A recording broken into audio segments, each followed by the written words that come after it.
अब मैं स्पेसिफिक पूछता हूँ आपसे, palm oil, artificial colours, junk food, plastic uses in containers, right. और एक चीज़ जो बहुत इस्तेमाल हो रही है, सिल्वर फॉयल। पाम ऑयल, और अगर हम बात करें आर्टिफिशियल कलर की, या हम बात करें जो आप सिल्वर फॉयल की बात कर रहे हो, ये हमारे को कैंसर का डायरेक्ट रास्ता खोल कर देते हैं। अच्छी नींद की क्या इंपॉर्टेंस है वेट लॉस में? अगर हम वेट लॉस कर रहे हैं या हम किसी भी चीज़ से डील कर रहे हैं, जब तक स्लीप साइकिल अच्छा नहीं होगा, हमारी बॉडी हमारे साथ नहीं थी। डार्क चॉकलेट्स हो गए, पम्पकिन सीड्स हो गए, फ्लैक्स सीड्स हो गए, स्पेशली जो कलर्ड फूड्स होते हैं, जैसे आपकी रेड कैप्सिकम हो गई, ग्रीन कैप्सिकम, येलो, या फिर हम अपना अनार ले रहे हैं, जितने कलर फ्रूट, चेरीज़ हैं, बेरीज़ हैं, ये लेते हैं तो हमारे हैप्पी हार्मोन्स रिलीज़ करते हैं। वेट लॉस जो कर रहा है वो कौन से फ्रूट्स खा सकता है और कौन से फ्रूट उसको अवॉइड करने चाहिए? ये भी एक बहुत मिथ आजकल शुरू हो गया कि वेट लॉस करो तो आप ये फ्रूट्स खाओ, वेट लॉस करो तो ये। हाँ। मैं कहती हूँ आपको सारे फ्रूट्स खाने चाहिए। एक होलिस्टिक डाइट प्लान अगर मैं किसी को अगर आप रेकमेंड करना चाहें, एक जेनेरिक। सबसे पहले सुबह उठ के अगर आप ले सकते हैं तो फ्लैक्स सीड्स वाला वाटर लीजिए या मेथी दाना वाला वाटर लीजिए। फिर अपना ब्रेकफास्ट जो आप ले रहे हैं उसमें आप जैसे मल्टीग्रेन ब्रेड का सैंडविच, क्योंकि आजकल बहुत फैशन में मल्टीग्रेन ब्रेड, तो कोई लेना चाहे तो वो ले सकता है। या आपने पोहे की बात करी, आजकल ना कोई ये कह रहा है ये ठीक है, कोई कह रहा है नहीं ये ठीक है ही नहीं। बिल्कुल। कोई कह रहा है कि पोहा दुनिया का सबसे खराब ब्रेकफास्ट है। हाँ जी, काफ़ी लोग कंफ्यूज हैं क्योंकि काफ़ी लोग जो है इंस्टाग्राम या यूट्यूब देख के अपना डाइट प्लान लेते हैं तो वो वैसे बहुत हार्मफुल है, बट ऐसा नहीं है। Poha is not a harmful thing. Poha जो है, आप एक बिस्किट और चाय ली थी, biscuit is a very big thing कि वो बेकरी आइटम है, उसमें घी डल रहा है, मैदा डल रहा है, उसमें बटर डल रहा है जो आपके कोलेस्ट्रॉल लेवल को इंक्रीज करता है। इम्यूनिटी बूस्टर टिप्स हमारे व्यूअर्स के लिए आप अगर देना चाहें? एक तो वाटर इनटेक बढ़ा दीजिए, अश्वगंधा अपनी डाइट में ज़रूर इंक्लूड कीजिए, और हर्बल सप्लीमेंट के बारे में एक मिथ जो आप बस्ट करना चाहते हैं। रातों रात वेट लॉस हो जाएगा, रातों रात कभी वेट लॉस नहीं होता है। एक अंडररेटेड फूड जो दिमाग के लिए बड़ा अच्छा है, walnuts are the best supplement for your brain health How के much? लिए। एक मिथ जो आप सुनते हो वेट लॉस या हेल्थ से रिलेटेड, वो आजकल तो बड़े सारे हैं 6 बजे के बाद कुछ नहीं खाना। तो खाना खाने के समय पानी नहीं पीना चाहिए, खाना खाने के बाद पानी नहीं पीना चाहिए। सर अगर हम बात करें, आपने सुना होगा आजकल सर्जरीज भी बहुत फैशन में है वेट लॉस के लिए। हालांकि ये सर्जरीज उनके लिए बहुत अच्छी है जिनको बहुत नीडेड है। तो क्या होता है इसमें, आपको जब डॉक्टर के पास आप जाते हैं तो आपको समझाते हैं कि हमारा जो टमी है वो इलास्टिक बैंड है, तो जो बेबी टमी होता है वो धीरे धीरे जैसे जैसे हमारी एज बढ़ती है वैसे बढ़ जाता है। तो अगर हम साथ में पानी पीते हैं तो वो वेट आपका जो है गेन करता है, क्योंकि वो आपका टमी बढ़ जाता है। अच्छा, एक बड़े कमाल का इंटरेस्टिंग प्रोडक्ट है आपके प्रोडक्ट लाइन में, वेट लॉस वाइन, जो Right. कि फ्रूट से बनी है। हाँ जी तो मैं जैसे शराब नहीं पीता हूँ, तो क्या मेरे जैसे लोग भी पी सकते हैं? सर, डॉक्टर हैं हम तो अल्कोहलिक कुछ दे ही नहीं सकते। इट्स अ नॉन अल्कोहलिक अरे वाह, आइटम। अच्छा। तो ये बेसिकली फ्रूट्स और आपके हर्ब्स का कॉम्बिनेशन होता है।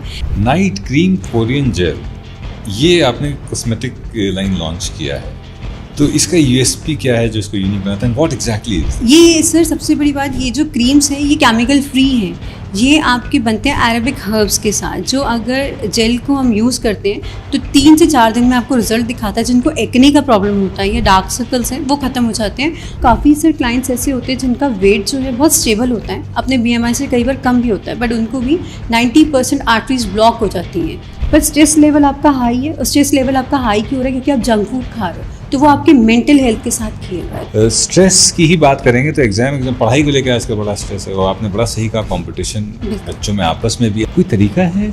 सर अगर हम डाइट की बात करें तो अगर हम उन्हें डाइट दें, जैसे अगर मैं ब्रेन की बात करूँ, एग्ज़ाम के टाइम पे उनके साथ थोड़ा स्पेंड करना टाइम, थोड़ा स्टडीज से उनको रिलीफ देना। किस तरह का खाना खाना चाहिए for a healthy sexual life? Definitely उस पर इफ़ेक्ट पड़ता है। अगर हम स्ट्रेस लेते हैं, अगर हम टेंशन ज़्यादा लेते हैं, हमारा अल्कोहल स्मोकिंग का कंजम्पशन बहुत ज़्यादा है, तो ऑब्वियसली आपकी सेक्सुअल लाइफ में जो इफ़ेक्ट पड़ता है।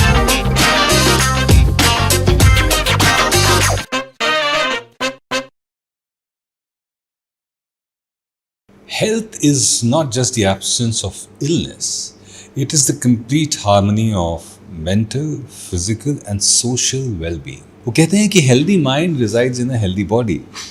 Similarly, अगर दिमाग में कुछ गड़बड़ हो तो आप ऑप्टिमम शरीर का यूज नहीं कर सकते। तो मानसिक और शारीरिक संतुलन होना बहुत जरूरी है। तो ये हमारा सौभाग्य है कि आज हमसे संवाद कर रही हैं डॉक्टर हर्षमीत, और अगर मैं अपने अंदाज में उनका स्वागत करना चाहूँ, सुबह 10 बजे विजय विक्रम सिंह ने डॉक्टर हर्षमीत अरोड़ा का संवाद पर तहे दिल से स्वागत किया। आज कंप्लीट हेल्थ रिलेटेड बातचीत करने के लिए डॉक्टर हर्षमीत अरोड़ा हमारे साथ हैं, जो कि साइकोलॉजिस्ट भी हैं और न्यूट्रिशनिस्ट भी हैं। डॉक्टर साहब, welcome to Samvaad. Thank you sir. ये जो कॉम्बिनेशन है साइकोलॉजी और न्यूट्रिशन, ये बड़ा ही फैसिनेटिंग है। राइट। आज of course it's become a fad, पर आई एम श्योर जब आप इसकी पढ़ाई कर रही होंगी तब समाज में इतनी अवेयरनेस नहीं थी कि ये दोनों चीज़ों का बैलेंस होना बहुत ज़रूरी है। How did it struck you कि नहीं, ठीक है, मुझे इन दोनों की पढ़ाई करनी चाहिए? सर, बिकॉज मुझे ऐसा लगा पढ़ाई करते समय कि सिर्फ diet control is not a thing कि जिससे हम एक क्लाइंट को या किसी सामने वाले जो इस चीज़ को फेस कर रहा है उसे सॉल्व कर सकते हैं। Because mental health and diet is inter related, जो कि काफ़ी लोग नहीं समझते हैं। अगर मैं किसी को क्रिटिसाइज़ करूं फॉर अ बॉडी शेमिंग कि आप मोटे हो, तो सिर्फ मोटा इज़ नॉट दी थिंग कि उसे वेट कम करना है, डाइट कंट्रोल करना है, जिम जाना है या किसी तरह का स्टीरॉयड लेना है। वो इफेक्ट करता है हमारे ब्रेन पे, सीधा जो साइन है वो जाता है ब्रेन पे। तो मेंटल हेल्थ सबसे पहले डिस्ट्रॉय होती है, जो सामने वाले को नहीं पता चलती है, क्योंकि वो आपको कहीं दिख ही नहीं रहा है, आपके पेरेंट्स को नहीं पता चल रहा है। आप घर जाके अगर अपने पेरेंट्स से डिस्कस करोगे, मुझे आज उसने मोटी का, कोई बात नहीं, खाना कम खाओ, आप खाना ज़्यादा खाते हो, फिजिकल एक्टिविटी बढ़ा दो, फिजिकल अपीयरेंस कोई ज़रूरत नहीं होती, आप अपना टैलेंट सामने दिखाओ। लेकिन धीरे धीरे वो उस सामने किसी बच्चे पे या किसी लड़की पे वो क्या इफेक्ट कर रहा है, उसकी मेंटल हेल्थ को कैसे डिस्ट्रॉय कर रहा है, वो अपने आप को क्रिटिसाइज़ करती है, कॉन्फिडेंस उसका लेवल कम हो जाता है, या वो सामने लोगों में सोशल होने में डरती है या कोई काम करने में डरती है।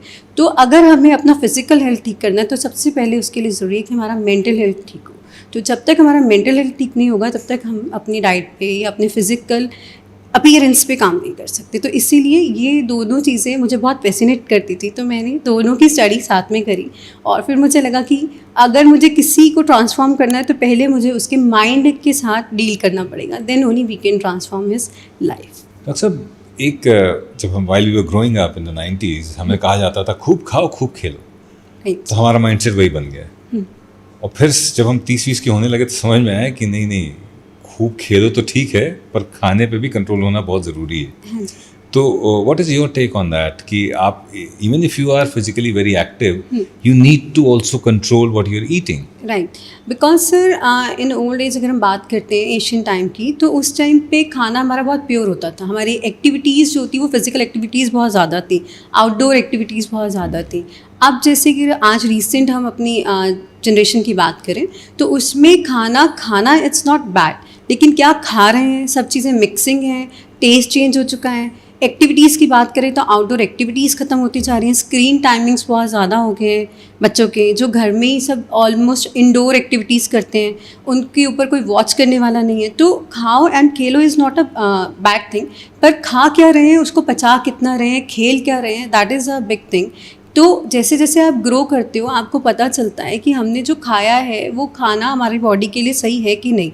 और दूसरा प्लस 30s के बाद लेडीज़ में जैसे कैल्शियम का डिफिशिएंसी आता है, तो हम जो डाइट ले रहे हैं उसमें हमारा कैल्शियम इंटेक कितना जा रहा है, प्रोटीन इंटेक कितना जा रहा है। सिंपल अगर हम घर का खाना खा रहे हैं तो उसमें हम चीज़ें कवर नहीं कर सकते, क्योंकि 90% लोग नॉनवेज नहीं इंटेक करते, और कुछ लोग ऐसे हैं जो सिर्फ करते ही नॉनवेज इंटेक है, फाइबर नहीं लेते हैं, तो उनका क्या होता है, कोलेस्ट्रॉल लेवल्स बढ़ने लगते हैं। तो अब क्या खा रहे हो, उसको किस तरीके से पचा रहे हो, that is a big thing. Junk food को लेकर एक बहुत भारी समस्या है आज की तारीख में, और जंक फूड आजकल डाइट फूड के नाम से बेचा जाने लगा है। राइट। तो ये जो ट्रेंड है कितना वरीइंग है आपके लिए as a nutritionist? How do you see all this kind of a trend that is there in the society? Sir, junk food आजकल के नाम के लिए अगर मैं कहूँ तो बहुत लोग कहते हैं फैंसी फूड्स, क्योंकि हम लोग देखते हैं कि आजकल ऑलमोस्ट 90% लेडीज़ भी वर्किंग हैं, तो किसी के पास घर में कुछ बनाने का टाइम ही नहीं है। तो हमने सबवे से मल्टीग्रेन सैंडविच लेके खा लिया, that is perfect. But multigrain sandwich में जो वो म्यूनीज यूज़ कर रहे हैं उसमें कितना पाम ऑयल है, कितना फैट जा रहा है, उन्होंने कब की वेजिटेबल्स काट के रखी हैं, वो आप ले सकते हो कि नहीं। उसमें आप बोल रहे हो कि मैंने तो हेल्दी लिया था, उसमें वो बटर आप मना कर रहे हो तो भी अगर वो बटर, क्योंकि वो टोस्टिंग करते समय किसी चीज़ से तो करेंगे, either they do with the butter और या फिर वो किसी रिफाइंड ऑयल से करेंगे या पाम ऑयल से करेंगे, तो वो हेल्दी के नाम पर आपको जो है अनहेल्दी फूड दे रहे हैं। और कुछ पीछे आपकी इन्वेस्टिगेशंस में तो ये भी आया था कि वो जो मल्टीग्रेन ब्रेड यूज़ करते हैं दैट्स नॉट 100% मल्टीग्रेन ब्रेड, उसमें भी आपका मैदा, शुगर और बहुत तरह के केमिकल मिक्स रहते हैं। मैदा भी? हाँ जी। तो जब तक आप कंफर्म नहीं कर देते कि वो प्रॉपर आपका मल्टीग्रेन सैंडविच है तो आप ले सकते हैं कि नहीं ले सकते, that is a big myth कि हम हेल्दी जंक के नाम पे हेल्दी के नाम पे जंक फूड कंसीव कर रहे हैं। मतलब बात वही है, बस खाली लेबलिंग बदल गई है। बिल्कुल। अब जा वही रहा है। राइट। अब जैसे क्या होता है, कुछ लोग कहते हैं कि मैं तो पहले डाइट प्लान ले रही थी, उन्होंने मुझे साउथ इंडियन फूड दिया था। अब हम बोलते हैं कि आप अगर काली दाल लोगे तो वो आपकी बॉडी में हैवी तो कैलोरीज बढ़ाती है, ब्लॉटिंग करती है। राइस भी, तो जो हमारा डोसे का बैटर है वो बनता ही है जो राइस और मिर्च आपकी दाल से, वो आप कभी कभी घर में ले रहे हैं, लेकिन आजकल आपके प्री मिक्सेस बैटर्स भी आ गए जो आपकी शेल लाइफ 3 मंथ्स की है, तो उसमें कोई तो पेस्टिसाइड्स ऐसा डाला हुआ है ना, क्योंकि आपने सिर्फ लाना है, पोर करना है, उसमें सॉल्ट डालना है और डोसा बना देना। तो उसमें दही भी इंक्लूडेड उन्होंने किया है, उन्होंने किस तरह का ईस्ट भी डाला है जिस तरह से वो आपका जो है प्रोबायोटिक्स उसमें कन्वर्ट कर रहा है, जिससे हम कहते हैं खमीर उठा रहा है। तो वो किस तरीके से चीज़ें 3 महीने तक आपकी वैलिड है, तो वो आपको कुछ नहीं करता। एक तो आपका ओवरवेट करता है, आपका शुगर लेवल बढ़ाता है और दूसरा कैंसर की तरफ आपको लेके जाता है। तो that is called unhealthy food, जिसको हम हेल्दी समझ के खाते हैं। और फैट को लेकर भी आजकल सो कॉल्ड अवेयरनेस आ गई है। हाँ जी। लेकिन लोग, मुझे लगता है कि अज्ञानता का लेवल लोगों का उतना ही है। राइट। एक्सट्रीम में ही काम कर रहे हैं, फैट खा ही नहीं रहे। हाँ जी, बिल्कुल। ये आपके हिसाब से ये सही है?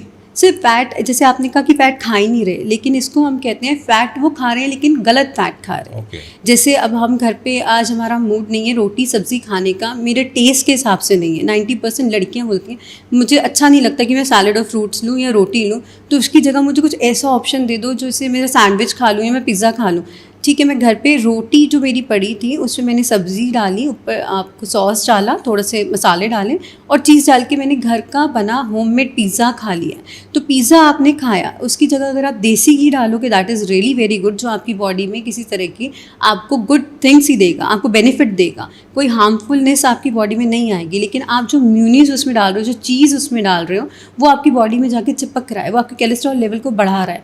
देन टू काफ़ी से क्लाइंट्स ऐसे होते हैं जिनका वेट जो है बहुत स्टेबल होता है, अपने BMI से कई बार कम भी होता है, बट उनको भी 90% आर्टरीज ब्लॉक हो जाती हैं, आपकी जो स्टंट्स है वो डल जाते हैं, बट वो एकदम आके बोलते हैं कि शी इज़ वेरी फिट या ही इज़ वेरी फिट, पर स्ट्रेस लेवल आपका हाई है। स्ट्रेस लेवल आपका हाई क्यों हो रहा है? क्योंकि आप जंक फूड खा रहे हो, तो वो आपके मेंटल हेल्थ के साथ खेल रहा है। तो हम जो फैट ले रहे हैं, क्या वो फैट हमारी बॉडी के लिए गुड है कि बैड, पहले हमें वो देखना है कि हमारे किस तरह के कोलेस्ट्रॉल को इंक्रीज जब कर रहा है, तो हम कह सकते हैं कि we are taking good fat और बैड फैट।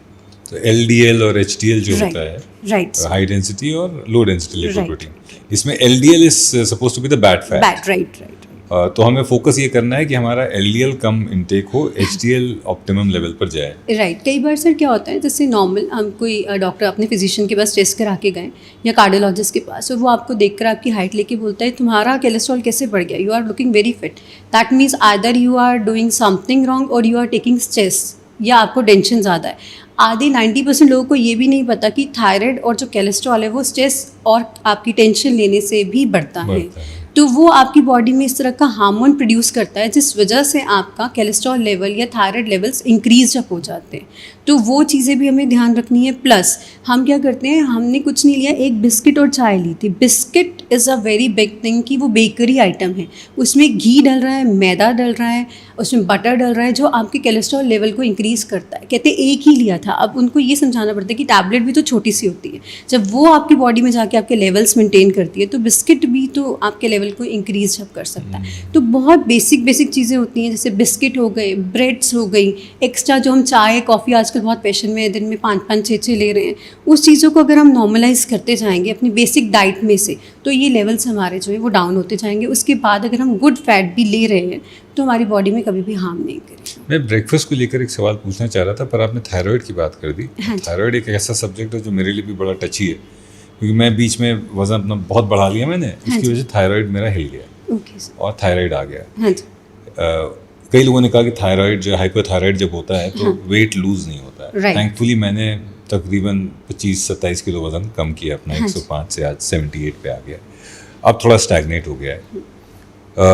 कैसे थायराइड को हेल्दी रखा जा सकता है, दैट्स वन पार्ट। सेकेंडली, जिनको आ गया है थायराइड वो क्या क्या कर सकते हैं उसका लेवल्स मेंटेन करने के लिए या उसका लेवल्स डाउन नीचे करने के लिए? सर ये आपने बहुत अच्छा बोला, क्योंकि ये 90% लोगों में कि मुझे थायराइड है तो मेरा तो वेट लॉस हो ही नहीं सकता। आप बहुत बड़े एग्जाम्पल अब आपने खुद सेट किया है कि आपने इतना वेट लॉस किया तो कैसे नहीं हो सकता।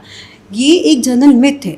जैसे अब मान लीजिए हमारा थायराइड लेवल आ गया है, या हमने थायराइड आता क्यों है, जैसे स्ट्रेस मैंने बोला, टेंशन, रिफाइंड शुगर्स जो हम जूसेस ले लेते हैं, और अपना जो हमारा गट हेल्थ है उसको ध्यान नहीं रखते हैं, या हम पैक्ड फूड्स ले लेते हैं, जिस वजह से इनडायरेक्टली ना चाहते हुए भी हमारा जो मेटाबॉलिज्म है बॉडी का वो डाउन हो जाता है, और हमारी जो थायराइड ग्लैंड्स है उस पर किसी तरह का इम्यून जो हमारा ना चाहते हुए भी अटैक करता है, तो थायराइड ग्लैंड्स बनने ही बंद हो जाते हैं। तो उस वजह से मैं ये नहीं कहती, क्योंकि जो कुछ एक मिथ है काफ़ी जो आजकल इन्फ्लुएंसर्स कहते हैं थायराइड जड़ से ख़त्म हो जाएगा। It's a very bad myth कि जड़ से कभी कोई चीज़ ख़त्म नहीं होती। जो शरीर में हमारा एक हिस्सा बनना ही बंद हो गया, उसको आप दोबारा कैसे प्रोड्यूस कर सकते हो? वो मतलब तो बेसिकली वो डेड हो गया। वो तो बाय गॉड ग्रेस है कि जब हम नेक्स्ट कभी रीबर्थ करेंगे तो हमें नया मिलेगा। तो अब हम उसको कंट्रोल कैसे करें इन केस वो आ गया? तो सबसे पहले हमें क्या करना है, हमें अपना जितना रिफाइंड शुगर्स हैं वो कंट्रोल करना है, हमें बेकरी आइटम्स कंट्रोल करना है, हमें कोशिश करना है कि हम जो जैसे हमारी गोभी है, हमारा सोयाबीन है, वो थोड़ा सा अवॉइड करें जब तक हमारा लेवल कंट्रोल नहीं होता है। और ऐसा नहीं है कि वेट लॉस नहीं होता, आप तो खुद एग्जाम्पल है। तो ऑब्वियसली मेरे क्लाइंट्स भी काफ़ी जो एक क्वेश्चन करते हैं कि थायराइड है वेट लॉस हो जाएगा, 100% होता है अगर हम डाइट बैलेंस तरीके से लें। और मैं बैलेंस से ये नहीं कहूँगी कि जैसे एक और कहते हैं कि रात को हम डिनर स्किप करके सूप ले लें, that is not a good thing, क्योंकि ऑलरेडी आपकी बॉडी में थायराइड लेवल इंक्रीज जब है, आप वेट लॉस प्रोसीजर पे जा रहे हो, तो वो क्या करेगा, ब्लॉटिंग और गैस को रिफ्लेक्ट करेगा, जिससे आपकी गैस्ट्रिक इश्यूज होने लगते हैं, स्टोन्स बॉडी में प्रोड्यूस होने लगते हैं। और लास्ट में जो हमारा रिफाइंड ऑयल्स हैं या हमारे जो शुगर लेवल्स हैं उसको हम कंट्रोल रखें, प्लस पैकेजिंग का जो हमारा फूड आइटम्स है उसको इग्नोर किया जाए। ओके, आपने वर्किंग वुमेन और ब्रेकफास्ट की बात करी कि लोग चलते फिरते ये सैंडविच उठा लिया, ये कर लिया, वो कर लिया, सोचा ये हेल्दी है। अच्छा ब्रेकफास्ट क्या हो सकता है? What are the good breakfast options according to you that people can have? Sir good breakfast options में कहूँगी जो हमारे स्पेशली बहुत पंजाबी क्लाइंट्स होते हैं उनको आदत होती है पराठा खाने की। और ये भी एक मिथ है कि हम वेट लॉस प्रोसीजर में तो हम पराठा नहीं खा सकते। हाँ। आप काफ़ी जो हाई क्वालिफाइड न्यूट्रिशनिस्ट आप देखेंगे वो कभी पराठा आपका स्टफ पराठा बंद नहीं करते। सिर्फ ऑयलिंग का डिफरेंस होता है कि आप पूरा तल के ऊपर से वाइट मक्खन या बटर डाल के ना लीजिए, हल्का रोस्ट करके लीजिए। वैसे अगर आप हेल्दी बहुत जल्दी में हैं तो आप घर पे उपमा ले सकते हैं, वेजिटेबल पोहा ले सकते हैं, बेसन चीला, मूंग दाल चीला इज़ अ हाई प्रोटीन, आप वो ले सकते हैं। अगर आप नॉन वेजिटेरियन हैं तो आप ऑमलेट ले सकते हैं। मैं कहूँगी अगर जब तक आप कंफर्म नहीं है कि आपकी ब्रेड जो है वो प्रॉपर मल्टीग्रेन है, उसकी जगह आप एक रोटी लीजिए, वो ज़्यादा बेस्ट रहता है। आपने पोहे की बात करी, आजकल ना ये इंटरनेट ने कमाल की चीज़ करी है, हर तरह का ज्ञान उपलब्ध है इंटरनेट पर। कोई ये कह रहा है ये ठीक है, कोई कह रहा है नहीं ये ठीक है ही नहीं, कोई कह रहा है कि पोहा दुनिया का सबसे खराब ब्रेकफास्ट है। तो उस पर when you see such information being floated, तो आपका क्या रिएक्शन होता है and what's your take on that? Sir mostly जैसे मेरा फ्री टाइम होता है, हम लोग भी रील्स देखते हैं, तो उसमें काफ़ी लोग ये बोलते हैं कि समझ ही नहीं आ रहा, कोई बोल रहा है जैसे अभी आपने कहा ये खाओ ये ना खाओ, तो हम करें क्या लाइफ में? काफ़ी लोग कंफ्यूज हैं क्योंकि काफ़ी लोग जो है इंस्टाग्राम या यूट्यूब देख के अपना डाइट प्लान लेते हैं, तो वो वैसे बहुत हार्मफुल है, बट ऐसा नहीं है। Poha is not a harmful thing. Poha जो है आपका, अगर हम सिंपल पोहा ले रहे हैं और हमारा वेट सपोज 80+ है, तो वो आपकी बॉडी में क्या करेगा, आपकी बॉडी के फैट को इंक्रीज़ करेगा। अगर वही हम क्या करें 20% पोहा और 80% उसमें वेजिटेबल डाल दें तो वो हाई फाइबर फूड हो जाएगा, तो वो आपके लिए ख़राब नहीं है, आपको फिलिंग देगा। तो आपके लिए एनर्जी लेवल्स भी बराबर रहेंगे, आप फिलिंग भी रहोगे और एक हेल्दी डाइट आपके अंदर जा रहा है। आपको पता है सुबह सुबह हमारे जो पार्टनर हैं वो हमें पोहा खिलाए हैं और उसमें सिर्फ मूंगफली और प्याज थी। हाँ, जनरली पोहा ऐसे ही बनाते हैं, लेकिन ये जो मैंने आपको बताया ये हेल्दी पोहा की रेसिपी। आप देखिए सुबह ही सुबह तुमने हमको अनहेल्दी खिला दिया है। अच्छा मैम, ये मेंटल हेल्थ को बैलेंस करने क्या डाइट से मेंटल हेल्थ का कोरिलेशन है और उसको अफेक्ट किया जा सकता है, पॉजिटिवली इम्पैक्ट किया जा सकता है डाइट से? बिल्कुल किया जा सकता है, क्योंकि मेंटल हेल्थ जो होता है वो सारा हमारा हार्मोन्स कौन से रिलीज़ हो रहे हैं उस पर डिपेंड करता है। तो अगर हम डाइट की बात करें तो हम अगर जैसे डार्क चॉकलेट्स हो गए, पम्पकिन सीड्स हो गए, फ्लैक्स सीड्स हो गए, या मैं बात करूँ आपके जो हमारे एंटीऑक्सीडेंट फूड्स होते हैं, स्पेशली जो कलर्ड फूड्स होते हैं, जैसे आपकी रेड कैप्सिकम हो गई, ग्रीन कैप्सिकम, येलो, या फिर हम अपना अनार ले रहे हैं, जितने कलरफुल चेरीज़ हैं, बेरीज़ हैं, ये लेते हैं तो हमारे हैप्पी हार्मोन्स रिलीज़ करते हैं। तो जब हमारे हैप्पी हार्मोन्स बॉडी में रिलीज़ होते हैं, मेंटल स्ट्रेस उतना हमें कम होता है। जितना मेंटल स्ट्रेस कम होगा उतना हम क्लीन और हैप्पी डाइट खाएंगे। अगर हम ऑलरेडी, क्योंकि 70% क्लाइंट्स में ऐसा होता है जब स्ट्रेस लेवल बढ़ता है तो हमें कुछ भी चाहिए खाने के लिए, हम कुछ भी खाएंगे, तो उसमें हम 90% जो है वो गलत ही खाते हैं। तो वो क्या होता है, वो हमारी बॉडी का फैट और इंक्रीज़ करता है। और कुछ कुछ को आदत होती है कि हर डे हम अपना वेट चेक करते हैं या हर दूसरे दिन अपना वेट चेक करते हैं। मेरे साथ भी है बट उससे क्या होता है सर कि हमारा, जैसे सपोज़ आज मेरा वेट 500 ग्राम कम है लेकिन कल मेरा वेट 200 ग्राम बढ़ गया, लेकिन मैंने तो कुछ भी नहीं खाया, तो उससे हमारा सबसे पहले स्ट्रेस लेवल जाएगा, मूड अपसेट हो जाता है, तो उससे हमें मंचिंग करने का और मन करता है। तो जब तक हमारा मेंटल हेल्थ ठीक नहीं होगा, हमारा फिजिकल हेल्थ कभी ठीक नहीं होगा। मूड स्विंग की आपने बात करी, रील्स वगैरह भी मूड स्विंग बहुत करते हैं ना, राइट। और वो फिर eventually it affects what you are taking in. हाँ जी, मूड खराब हो गया, बिल्कुल। गए अच्छा फील करने के डोपामिन रिलीज के लिए चॉकलेट खा ली, बिस्किट खा लिया। राइट। एक तो बिस्किट तो जितना हो सके लोगों को अवॉइड करना निकाल देना चाहिए अपनी डाइट बिल्कुल में से। अवॉइड करना चाहिए। बच्चों पे आते हैं, kids, there lot of myth about the food that kids are eating. एक जैसे है, मैंने देखा है छोटे बच्चों को नवजात से लेकर 5 साल तक माएँ जो है आजकल बड़ा स्ट्रेस लेती हैं, हर 2 घंटे पे खिला रही हैं, हर 2 घंटे पे खिला रही हैं। उसकी वजह से मुझे लगता है वेट बढ़ रहा है। और कुछ माओं का ये भी कहना है कि ठीक है वेट अभी बढ़ जाए तो वो अच्छा है, that will act as a buffer.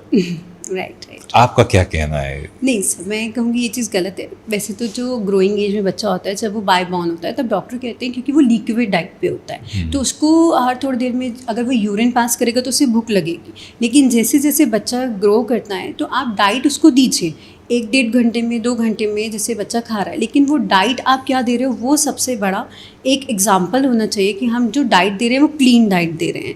अभी क्या होता है, कुछ पेरेंट्स आजकल जो रीसेंट पेरेंट्स बनते हैं वो कहते हैं हमारा बच्चा मीठा खाता है क्योंकि उसकी दादी खिला देती तो वो रोना शुरू कर देता है। इट्स नॉट लाइक दैट कि मीठा खा रहा है तो उसके कोई ऐसे हार्मोन्स रिलीज़ हो रहे हैं कि वो चिड़चिड़ा हो रहा है।